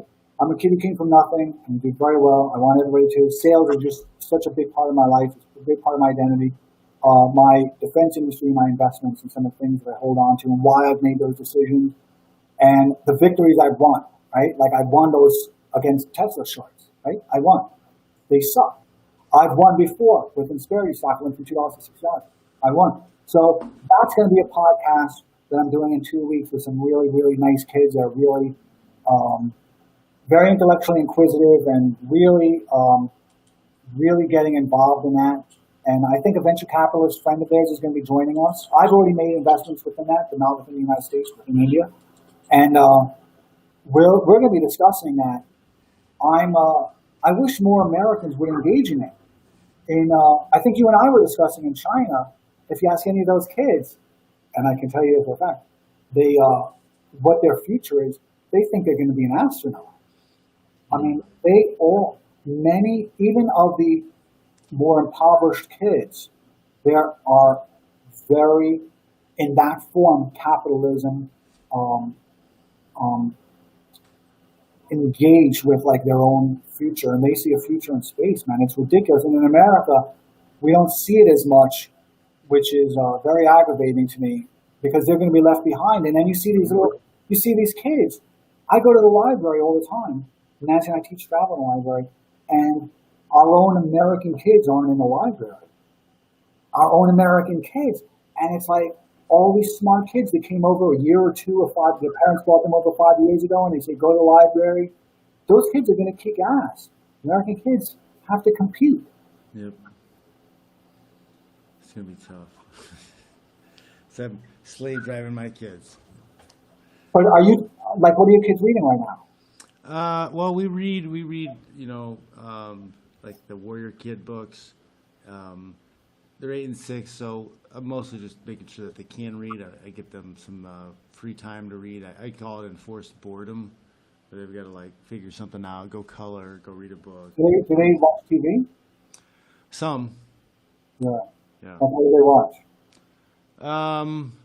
They'll jump around different types of cartoons. I'll watch stuff with them, make sure it's not too pointless. They try to watch those Minecraft game. It's people playing a video game.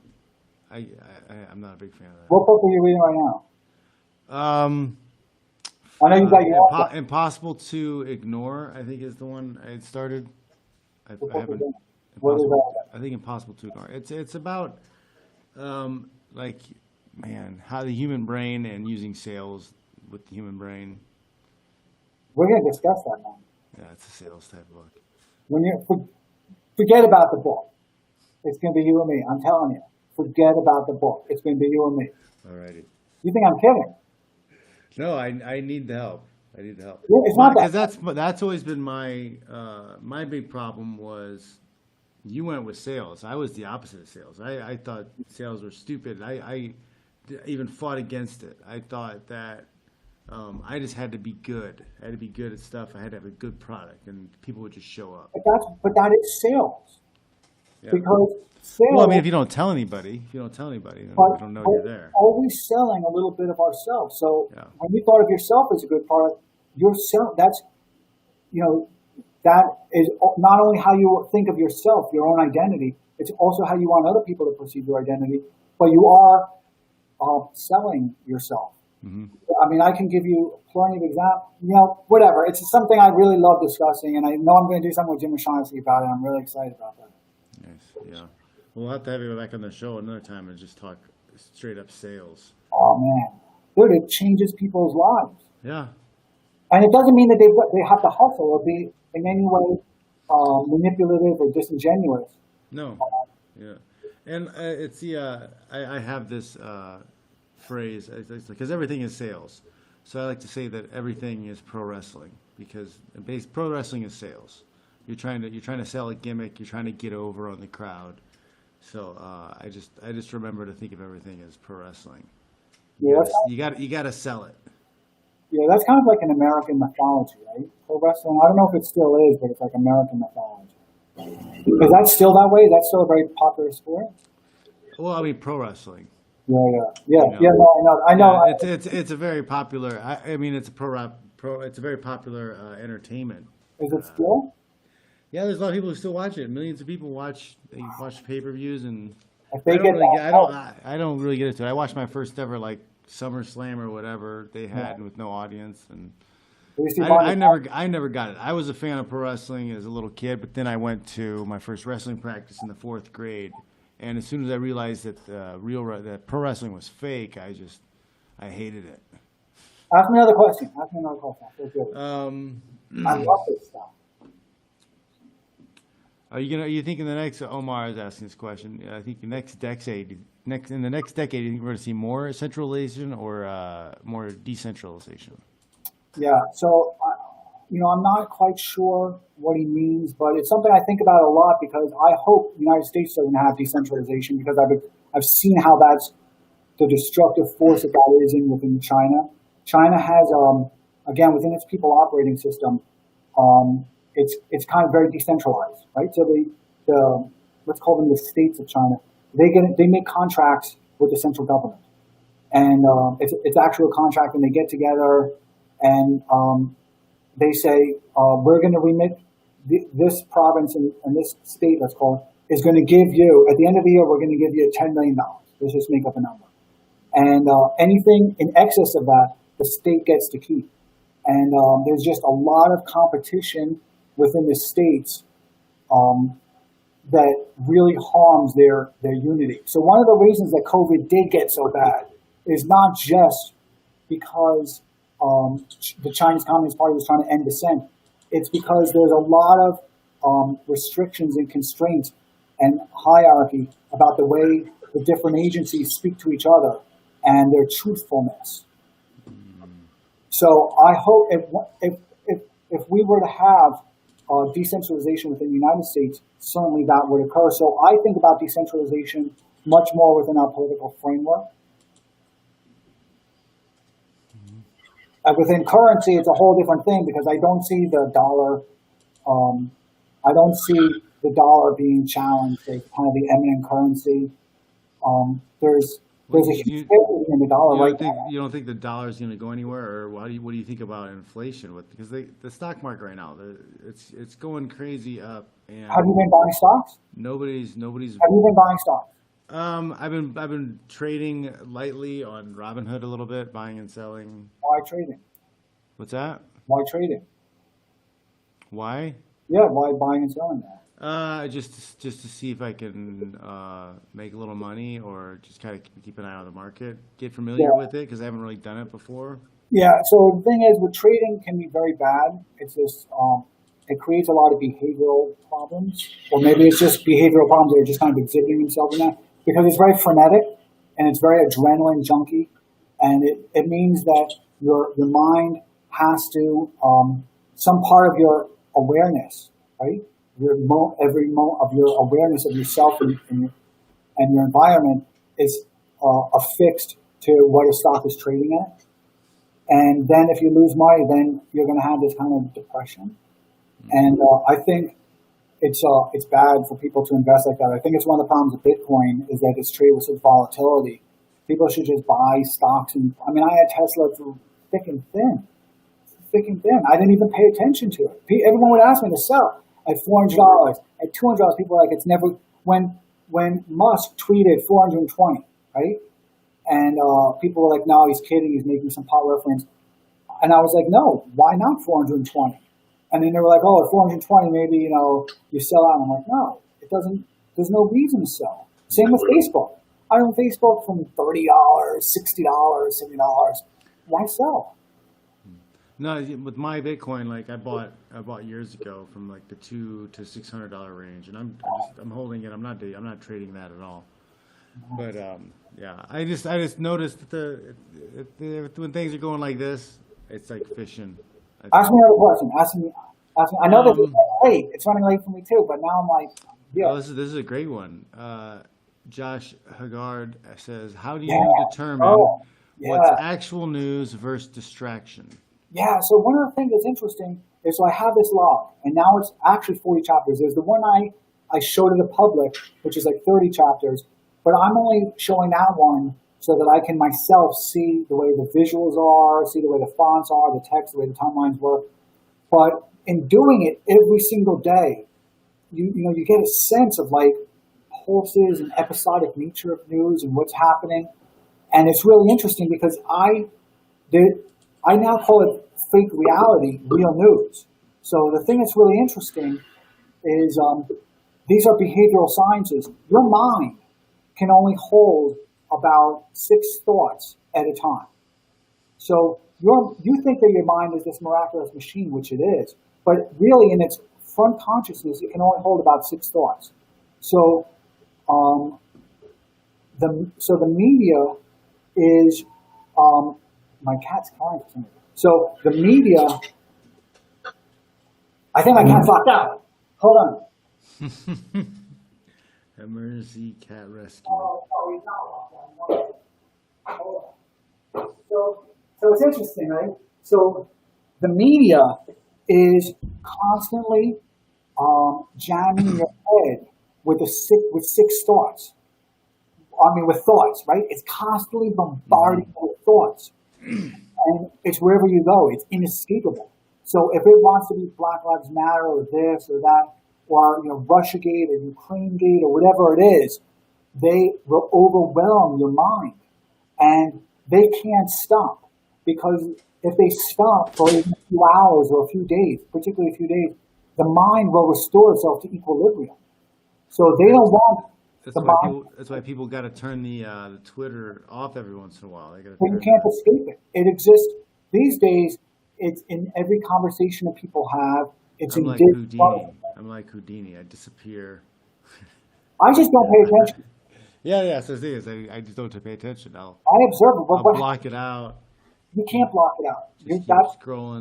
That's not possible. You cannot block it out. You may not have as much awareness, and you may file it a little bit further back, but you can't block it out. And so what the media does is they're constantly kind of infusing those 6 thoughts into your head, bombarding. They're constantly keeping. So it's interesting because truth doesn't matter to them because it doesn't have to be true. No, forget about feelings. Forget about anything. Whether they were lying about this chloroquine thing 2 months ago doesn't matter anymore because there was no 2 months ago anymore. There was only the news that they're giving you now. So what I'm trying to do is I'm trying to be the archivist of all of this because I've quizzed a lot of people on what they remember, what they don't remember. I even quiz people on what they remember about the ignition of the Floyd George. Is that what his name is? George Floyd, right? George Floyd, yeah. George Floyd. Yeah, about the ignition of that, what they remember of the visuals of it. And I asked them a lot of questions because I'm archiving all those, so I know what the answers are. But I'm not interested in correcting them. I'm more interested in how they filed it away and what emotional content they still have sitting kind of resonant in the back of their head. Because people don't remember these things anymore. Mm-hmm. So you can't remember what happened 2 months ago politically. You do remember it. No, you do remember it, but so in a couple of days when quarantines become much more common or as they progress most likely, your people are going to say, hey, the quarantines from early March and late March weren't that bad. They're not going to remember. And all the visuals they're going to see of it were kind of a peaceful type of thing. I'm archiving all this, so I'm also seeing the way the media also tries to sell images of the Great Recession. And so at that time, they're also showing very long food lines. They were trying to sell this bailout, right? So part of my thesis in keeping this log is also what came first, the bailout or the virus. Yeah, because they were talking about universal basic income before we were talking about virus. Yeah, and now they're putting it effectively. Now they've already installed it, and once you're giving it to people, it becomes a human right. And so this is my conspiracy theory that we were having a global economic crash. So all the countries came together to push the COVID sickness and lockdown. I think it was like a week before the George Floyd thing happened. They're having meetings for budget cuts in Minneapolis for like 165 million, something like that. So I feel like there's a lot of places that were already broke, and that's one of the reasons why you had bundles of bricks stacked up in these big cities, They're But trying to those are burn. different They're issues. going to burn the restaurant down and collect the insurance. But so those are different issues because in cities like New York, and I've known all of our controllers and our state controllers and our city controllers for going on 30 years now, and same is true of California, Colorado, you name it. And I can, I've discussed with them over breakfast, lunches, and dinners, and about what the discretionary budget is within New York, and kind of what our expenses is, and what our pension obligations, and what our obligations are before there's any discretionary money. So yeah, that there was definitely going to be a tightening of the belts. That there was definitely going to be some competition for scarcity of public service resources and things like that. But at the end of the day, the large cities were still very economically healthy. I mean, CalPERS, you have a huge problem in California, but that could resolve itself organically.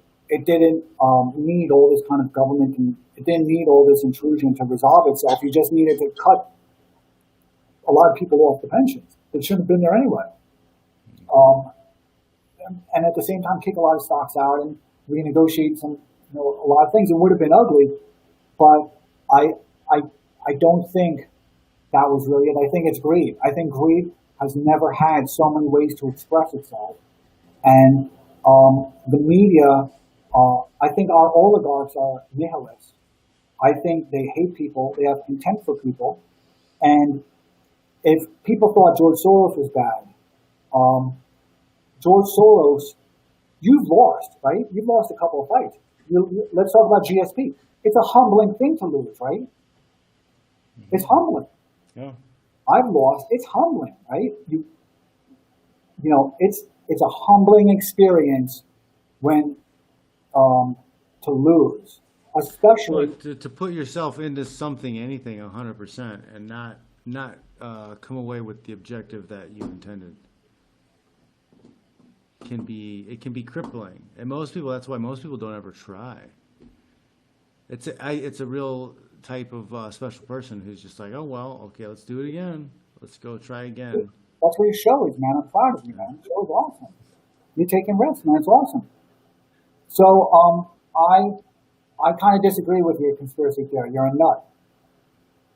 You like that? Yeah, why not? Yeah, why not? No, I just disagree with your conspiracy theory. Okay. Yeah. Okay. I think there's better ones, man. There's better ones? Yeah. The space aliens are coming to take all the pedophiles away? I haven't heard that they're going to take the pedophiles away, but that would be good if they did. Do you follow any of the Q stuff at all? I really, no. Yeah, I know. Unless it comes up on my timeline, I'm not about it. No. I don't pay attention to a lot of social issues within America, to be honest with you. I don't. The good thing about Twitter is some of the people I follow, I kind of let them be my curator, right? And they've done a great job, you know. I feel like there's a new age of kind of like this digital tribalism popping up. There's more and more of these small groups of people that are kind of focused around one little topic or ideology. I'm not looking at it that way, right? My whole thing is I want to be the archivist. I want to be kind of like the Libby or the Thucydides of this era, right? Because back then you had, the Peloponnesian War, and you had some really interesting things going on and some really interesting characters. And he was essentially perhaps the first historian, and he kept these very interesting records of everything that was going on. He also served, and just a remarkable history. I want to be that guy. So I think we're just going through this transformative period in human history where it's the fastest relative power in human history. And so I'm really not focused on kind of the minutia of like who's a pedophile and what's going on. I'm trying to look at like this whole thing as a transformation of our own political operating system and how it's occurring. You think the flight from, it's a question from John, you think the flight from large cities like New York, San Francisco are going to continue? I hope so. I'm very familiar with workforce development in New York, right? And actually because of my relationship to TriNet and Insperity, which are PEOs, I have a very good sense. It's an industry that I really know really well. PEOs are complicated to explain for this, but I've known a lot of businesses in my life. But within New York, workforce development is, we can't lose the airlines, we can't lose the flights because they're one of our largest employers. And they're paying the minimum wage. Minimum wage is $15 an hour. And one of the real problems is 2001, when there was a small bout of indigestion in the economy. I'm not referring to September 11th. I'm just talking about what was already a weakness in the economy. Minimum wage was $5, I think. And then in 2009, I guess it was around $7.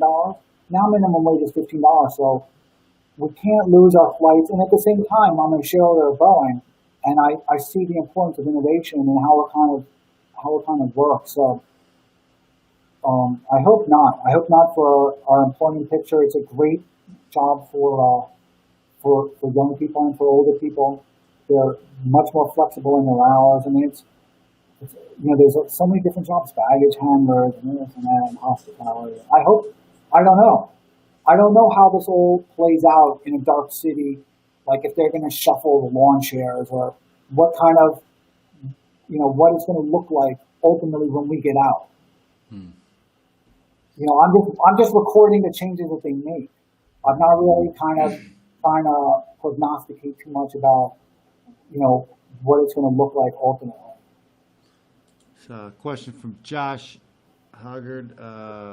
He said, is personal wealth even more important for freedom than in the past? Yeah, you can't have it anymore without wealth. And it's a horrible thing. Look, it's such a horrible thing for me to observe what's going on with the current destruction of wealth and how we're foreclosing on the opportunities for particularly our most underprivileged and economically disadvantaged to create wealth for themselves.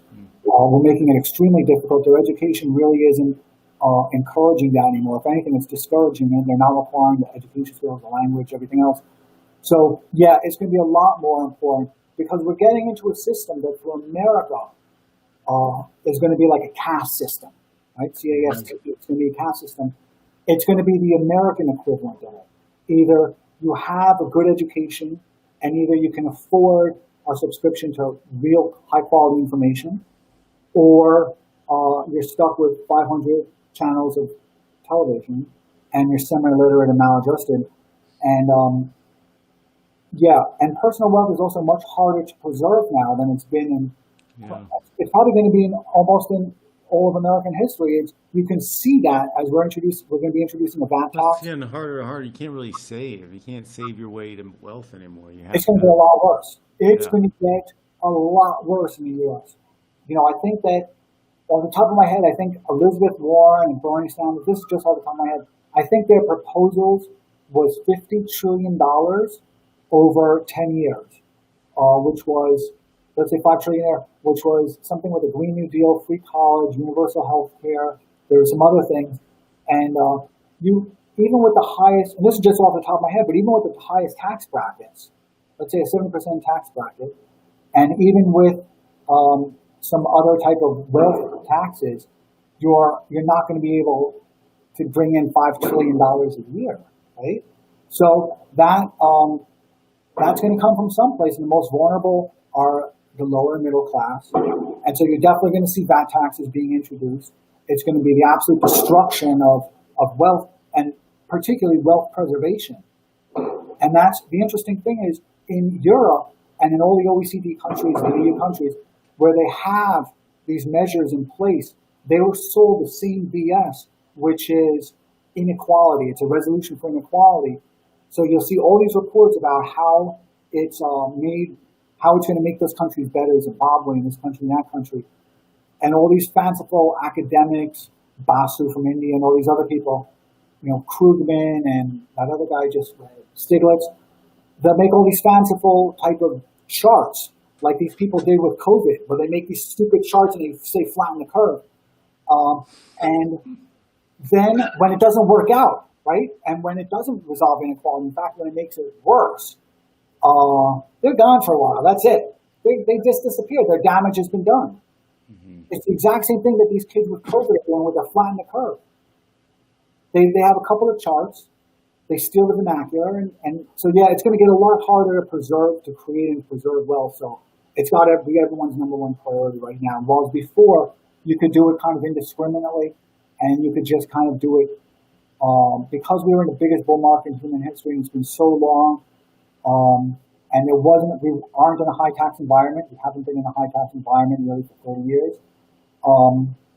It was easier to save, and now they're gonna take that away. Whoever wins in 2021, whether it's Trump or Biden, those VAT taxes are going to happen. That brings us to this question from Glenn Ross. He says, "Why do you think VAT tax is inevitable in 2021?" And could you, for the thickheads like me, explain VAT tax? Okay. Well, first, so a VAT tax is a very interesting type of contraption, right? It's like a perfect mousetrap. And so what it does is public mousetrap. No, I didn't say a public. Did I say a public mousetrap? I'll take that. I don't know if I said perfect mousetrap. Perfect mousetrap. Okay. Yeah, I said perfect mousetrap. So a VAT tax. So in Europe, right? A lot of their taxes don't come from corporate taxation systems. A lot of it comes from wage earner taxes and from VAT taxes, which is something America hasn't had, right? Whereas ours is a lot more distributed. And so VAT taxes is an additional tax that taxes along each station of production. So what that means is, let's say this worthless, crappy microphone that I just bought, right? This thing that doesn't work. So what happens is, in making that horrible microphone, right, it gets along the way of its manufacture, as it's occurring at every single station of its manufacture, it's getting a tax imposed to it, and it goes tax, tax, tax. So like an assembly line, each station on the assembly line has to pay the tax, and the station that was before you on the assembly line is the station that's before you is responsible for making sure you pay your tax, and the station that's after you is responsible for making sure that you pay your tax. So they're all kind of maliciously prosecuting each other. And it leads to this crazy type of economy of cheating, which is what you have rampant throughout Europe. This economy of cheating, which then creates a whole bunch of different problems. And it also creates a problem of compliance because it becomes such an extraordinary cost for compliance. So I do think it's inevitable. And I've done a lot of work on this actually because of my own business and where we were going to domicile and a whole bunch of other things and kind of predicting the destructive qualities of it. And then I got interested in how it was going to occur in the United States, particularly after reading the Stiglitz book, which frightened me because the guy's a crackpot. So it's going to happen because we're spending so much. So either we spend less, or we're going to have to tax people a lot more. And I think what you're seeing now with all these bailouts, well, I'm not going to call them bailout because then, Boeing and a whole bunch of other companies, but with all this creation of debt and new money that's being circulated out there, that's a bill that's going to have to get paid. And had it not been for COVID, that wouldn't have occurred, right? So the elites want the VAT tax. For them, it is what I said is the perfect mousetrap, because for them, if they want to impose a 5% tax on this item, well, because for the most part, everything is digital anyway, they can essentially just flip a switch and instantaneously a 5% tax is going to be imposed upon this. And then when you take a look at post-implementation instances, like with soda taxes in Philadelphia, I've researched this a lot. I'm going to bore you, but listen, it's going to be bad. So wealth preservation and creation, you've got to do it. What you used to do before with whatever your own personal hobby was and however you would dedicate some of your free time, you're now going to have to be just as disciplined and rigorous in tackling that problem because it's such a destructive thing. Ask your friends in Europe about the gas taxes, the travel taxes. It's a tax on freaking everything. Taxation is theft. I don't know if it's theft, but it's certainly when it's egregious, it is. Yeah. Ask me one more question. Come on. So, okay, so let's say last question. So what are the next steps? What do you think that people should be preparing for the future, as far as financial steps, business, and everything around that? What's that? What's the question somebody asked on Twitter? I want to. Oh, no. What's the question?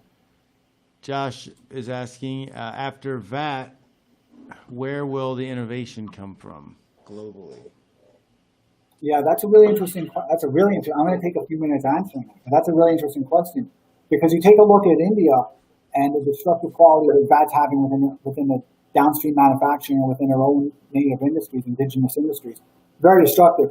But so innovation is a very interesting thing to me, and it's one of the things that drew me to India and kind of had me looking elsewhere outside the U.S. because innovation is so expensive, right?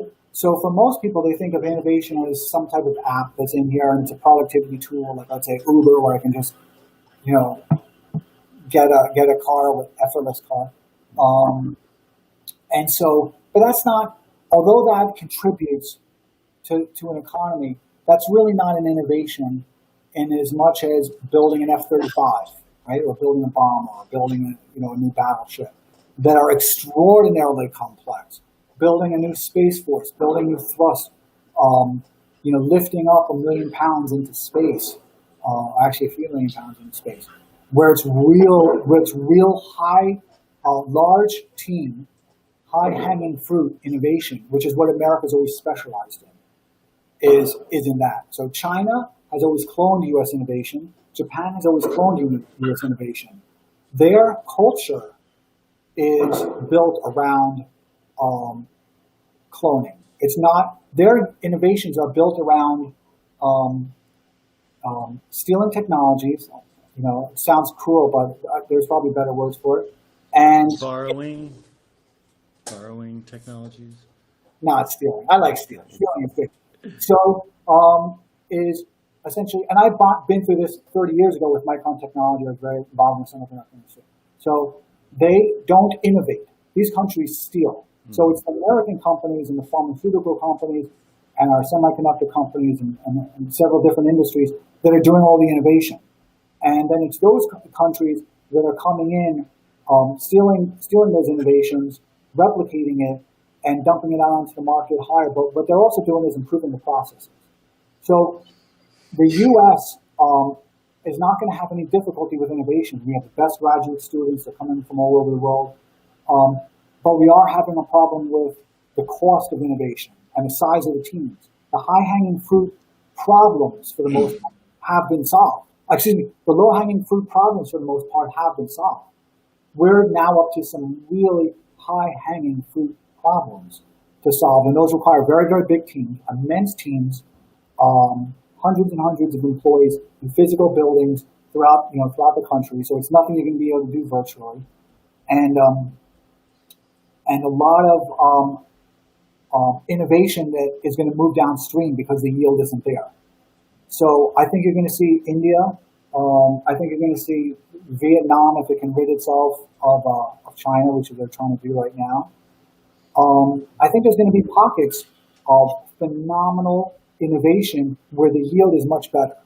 So the innovation, the return on investment is just so much more significant when your costs and your inputs are cheaper, as they are in India.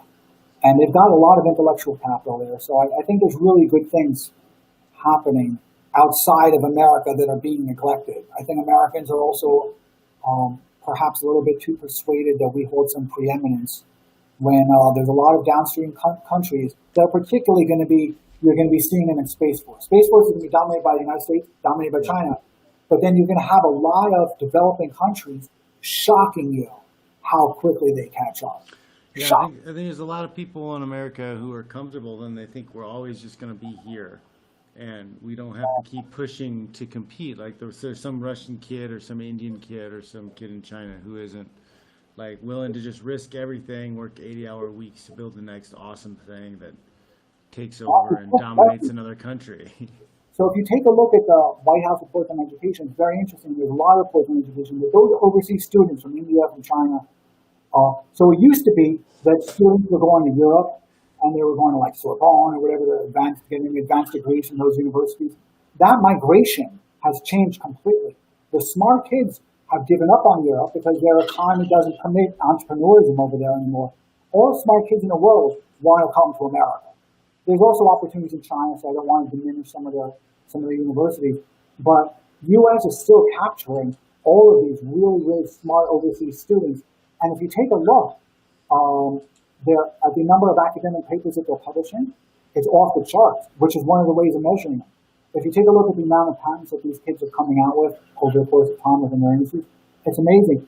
And these kids, for the most part, particularly the Chinese kids, are not returning to China. They love it here. They love that their capitalism can flourish. And the same is true with India. So we definitely can't lose that kind of immigrant dividend, and it's definitely very vulnerable right now. And it's not a commentary on Trump or on our own current dilemmas. This is something that Congress has to decide on immigration because it's not a trade policy. So one of the limitations when Trump went with Modi is he can't negotiate immigration. That can only be done in Congress. So in India, that's trade. In America, that's congressional immigration. That's immigration. It's not a part of trade agreement.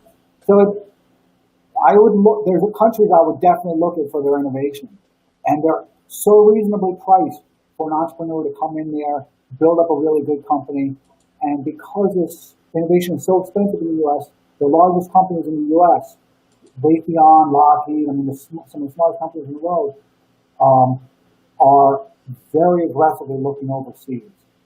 I can tell you because I'm one of them. I have about 3 of them in India. So the Ministry of Defense is incredible. Before you guys ask me another question. One more question. Okay. Well, another question here from Brian Peters is, how is the VAT tax imposed? I.e., if a company manufactures a product in China, are they taxed by VAT? I don't really understand the question because it's there's a Pigovian tax, right, which is a part of VAT tax, which I don't really understand the question. I mean, it's I think that's a general display of I don't think a lot of people understand what VAT tax is. Well, it's a really good question. It's hard to answer in a Twitter way because I'm sure he can expand on the question. So I feel bad that I can't respond to it. Be responsive to it. Give me another one, man. I like the way you can just draw up the tweets. That's awesome. Yeah, there's for some reason though I get issues with this because there's not like the YouTube isn't coming through the restream post. So I'm gonna go look at about social media. I like the social media one. I like the one talking about what the future is going to look like, man. The social media, think about this stuff a lot. Because I've seen it with China, and I saw them first, and then it getting kind of Americanized now. So everything that Facebook is experiencing, Toshi experienced 4 years ago. Yiming, who was the chairman of it and is now the head, founded TikTok, experienced this years ago. So one of the things that fascinates me is in observing China, you can kind of see where the U.S. is heading, although implemented differently. Particularly with social media, it's really interesting. Their version of Facebook was kind of Toshi, and Toshi, when Yiming had to shut down his first company, I think it was called ByteDance, or one of the ByteDance companies, I forget what it was, one of the ByteDance companies, because the Ministry of Radio or something said that they were not in compliance with Chinese Communist Party wishes. And so he had to write this long letter of apology to the Chinese Communist Party and saying how bad he felt because he didn't comply with the 4 consciousnesses of Yi. And we kind of have the same thing here. So there, it's very interesting. I love this stuff. Love this. Another question from Omar. He says, if Trump wins, how bad do you think it'll get the days after November 4th? Well, I don't know. I have this. think we're going to see riots and protests even worse than Well, I the think, George Floyd stuff? um, I didn't even think well, about first, that. let me say, That's first very, let me say the markets. I think the markets are going to do good whoever's the president. So I think whether it's Biden or whether it's whether it's Trump, I think the stock markets are going to do phenomenal, just absolutely phenomenal, incredibly good, incredibly strong, for a whole bunch of different reasons. I do think that, regretfully, excuse me, with sorrow, that I think the distribution is going to become ever narrower. I think particularly perhaps under Biden, the distribution of the wealth generated in the stock market will become much narrower than it would be under Trump. And that's not qualifying and depending on either one of them. I'm just saying that the Democrats and Democrat Congress is a much more hostile to business regime, a very hostile to business. And while as Trump, I think, is a lot more philosophically, he's a lot more sympathetic to what it takes to build a business, maintain a business, and to keep people employed. I do think that he's very genuine about that. So I think so in terms of financials, because if you don't have financials, all these questions are moot, right? In terms of what culturally the environment is going to be, I don't see how it can actually improve that much, which sounds horrible, but we're seeing the oligarchs kind of carve up the country where, and I've discussed this before, but what they're really effectively doing is they've transformed kind of territorial sovereignty, and I know I've discussed this before, to functional sovereignty. So, kids found the Constitution not as responsive, and it couldn't act as quick because governments can't act as quick as, Nike can come out with an advertisement, right? So we're seeing our Constitution replaced with the terms of service. And as part of that, I also think you're going to see that same wage earner revolt that propelled Trump into office and that same dissatisfaction with the DC and the elites and their kind of refusing to jail each other and to, look at who? World Health Organization is like a criminal enterprise operating in front of us. They've lied explicitly. Nobody's in jail. The UN as well. Nobody goes to jail. So because people are going to continue to be outraged by that, the elites are still going to need to employ tactics to divide that vote because it challenges their incumbency and their supremacy. So I still think you're going to have a lot of social friction. I think that Biden is going to sell himself as FDR 2.0. I think that he's going to implement everything that sucks, like UBI, VAT taxes, free college. He's just going to give the vote away because he doesn't care. And he's going to try and recapture a lot of the vote that otherwise they would have lost because they're very disaffected by the Democratic Party. And so in order to preserve that state of chaos that they require, they're going to continue doing what they do. Hopefully I think that it's somewhat calmed down because I think that a lot of this is being driven by white kids. And for the most part, those kids work for the megacorps, right? They work for Facebook, they work for Amazon. So Amazon is sending them out that signal. And I do think that Amazon is probably going to kind of lessen the amplitude of the beacon. But I think you're going to have a lot of continued social decay. It sucks. I'm not happy about it. But, you have to look at Europe. Europe has elected a bunch of... you have a generation of kids who are spoon-fed a certain ideology, and you've got a lot of young men who grew up without fathers or strong masculine father figures, so they're very emotional. Well, look at how... It's just a powder keg. I don't see it going away. Did you notice how... Because I'm very testosterone, right? And so did you notice how kind of super masculine some of those Antifa kids were? I'm talking about the more violent ones. Mm-hmm. Even the ones that presented themselves perhaps with a more, I don't know if the right word, but it was ambiguous gender. I don't want to insult any of them, so I don't know how they would identify themselves. But we're very we're very enraged and very kind of masculine in some way.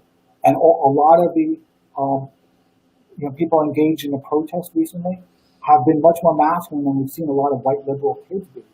So it's really interesting that the only opportunity that's been given to some of them to kind of regain that masculinity has been in this kind of primal screaming.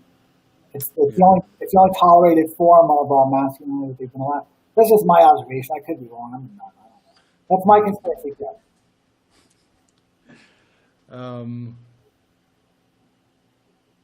Dude, it's 12 o'clock. So yeah, it's been 2 hours. Dude, come on. That's awesome. Yeah, I think 2 hours. I think we can wrap it up there. Thank you so much. Yeah, that was awesome. Thank you for all the knowledge.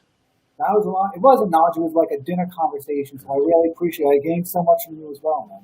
Awesome.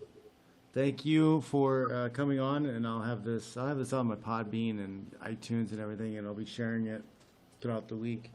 Yeah, people to watch. So. Yeah, and congratulations on doing what you're doing now for Fight TV, man. That's exciting. Yep. I'll be plugging away with this stuff. And the new book catches on, and then I might be fighting again here soon too. So. Yeah. We'll see. And then the new book, man. We were discussing that. Yes, I have the Wake Up Bible. That is a recent release, and I have my Failing Upward Death by Ego.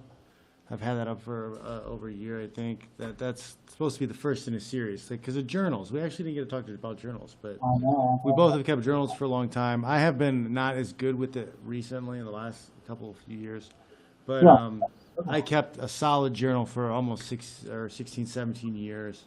I have multiple books, so I don't too much layout. I'm sharing those through my books. So yeah, it should be interesting. Yeah, and thank you again so much for your time, man. Thanks for coming on again, and Cool. I will see you on Twitter. Yeah, cool, man. Thanks again, and thank everybody who joined us. Also, it's been very exciting for me. Thank you. Thank you very much. Oh, bye-bye. All right, guys. That was fun and very knowledgeable guy. Adam knows his stuff. He has been all over the place. Let's sing something. What are we gonna sing?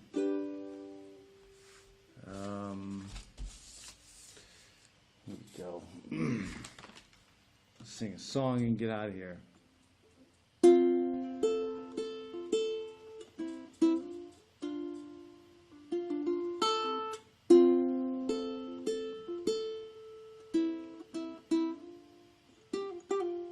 Scar tissue that I wish you saw.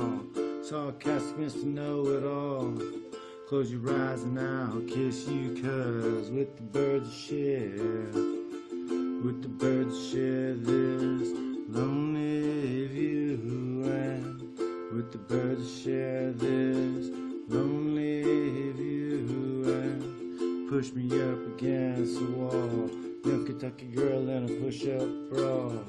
Falling all over myself to lick your heart and taste your health, 'cause with the birds shared this lonely view, and with the birds shared this lonely view, and with the birds shared this lonely view.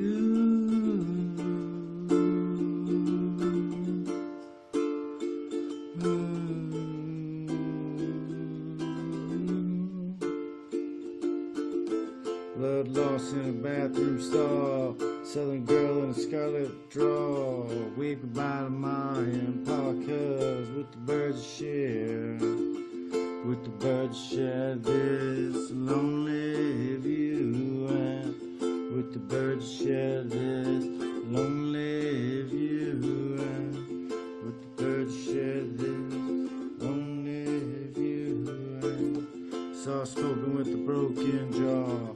Step outside, but it's not the bra. Autumn sweet, we can call it fall. Make it to the room if I have to crawl. With the birds share this lonely view, and with the birds share this lonely view, and with the birds share this lonely view.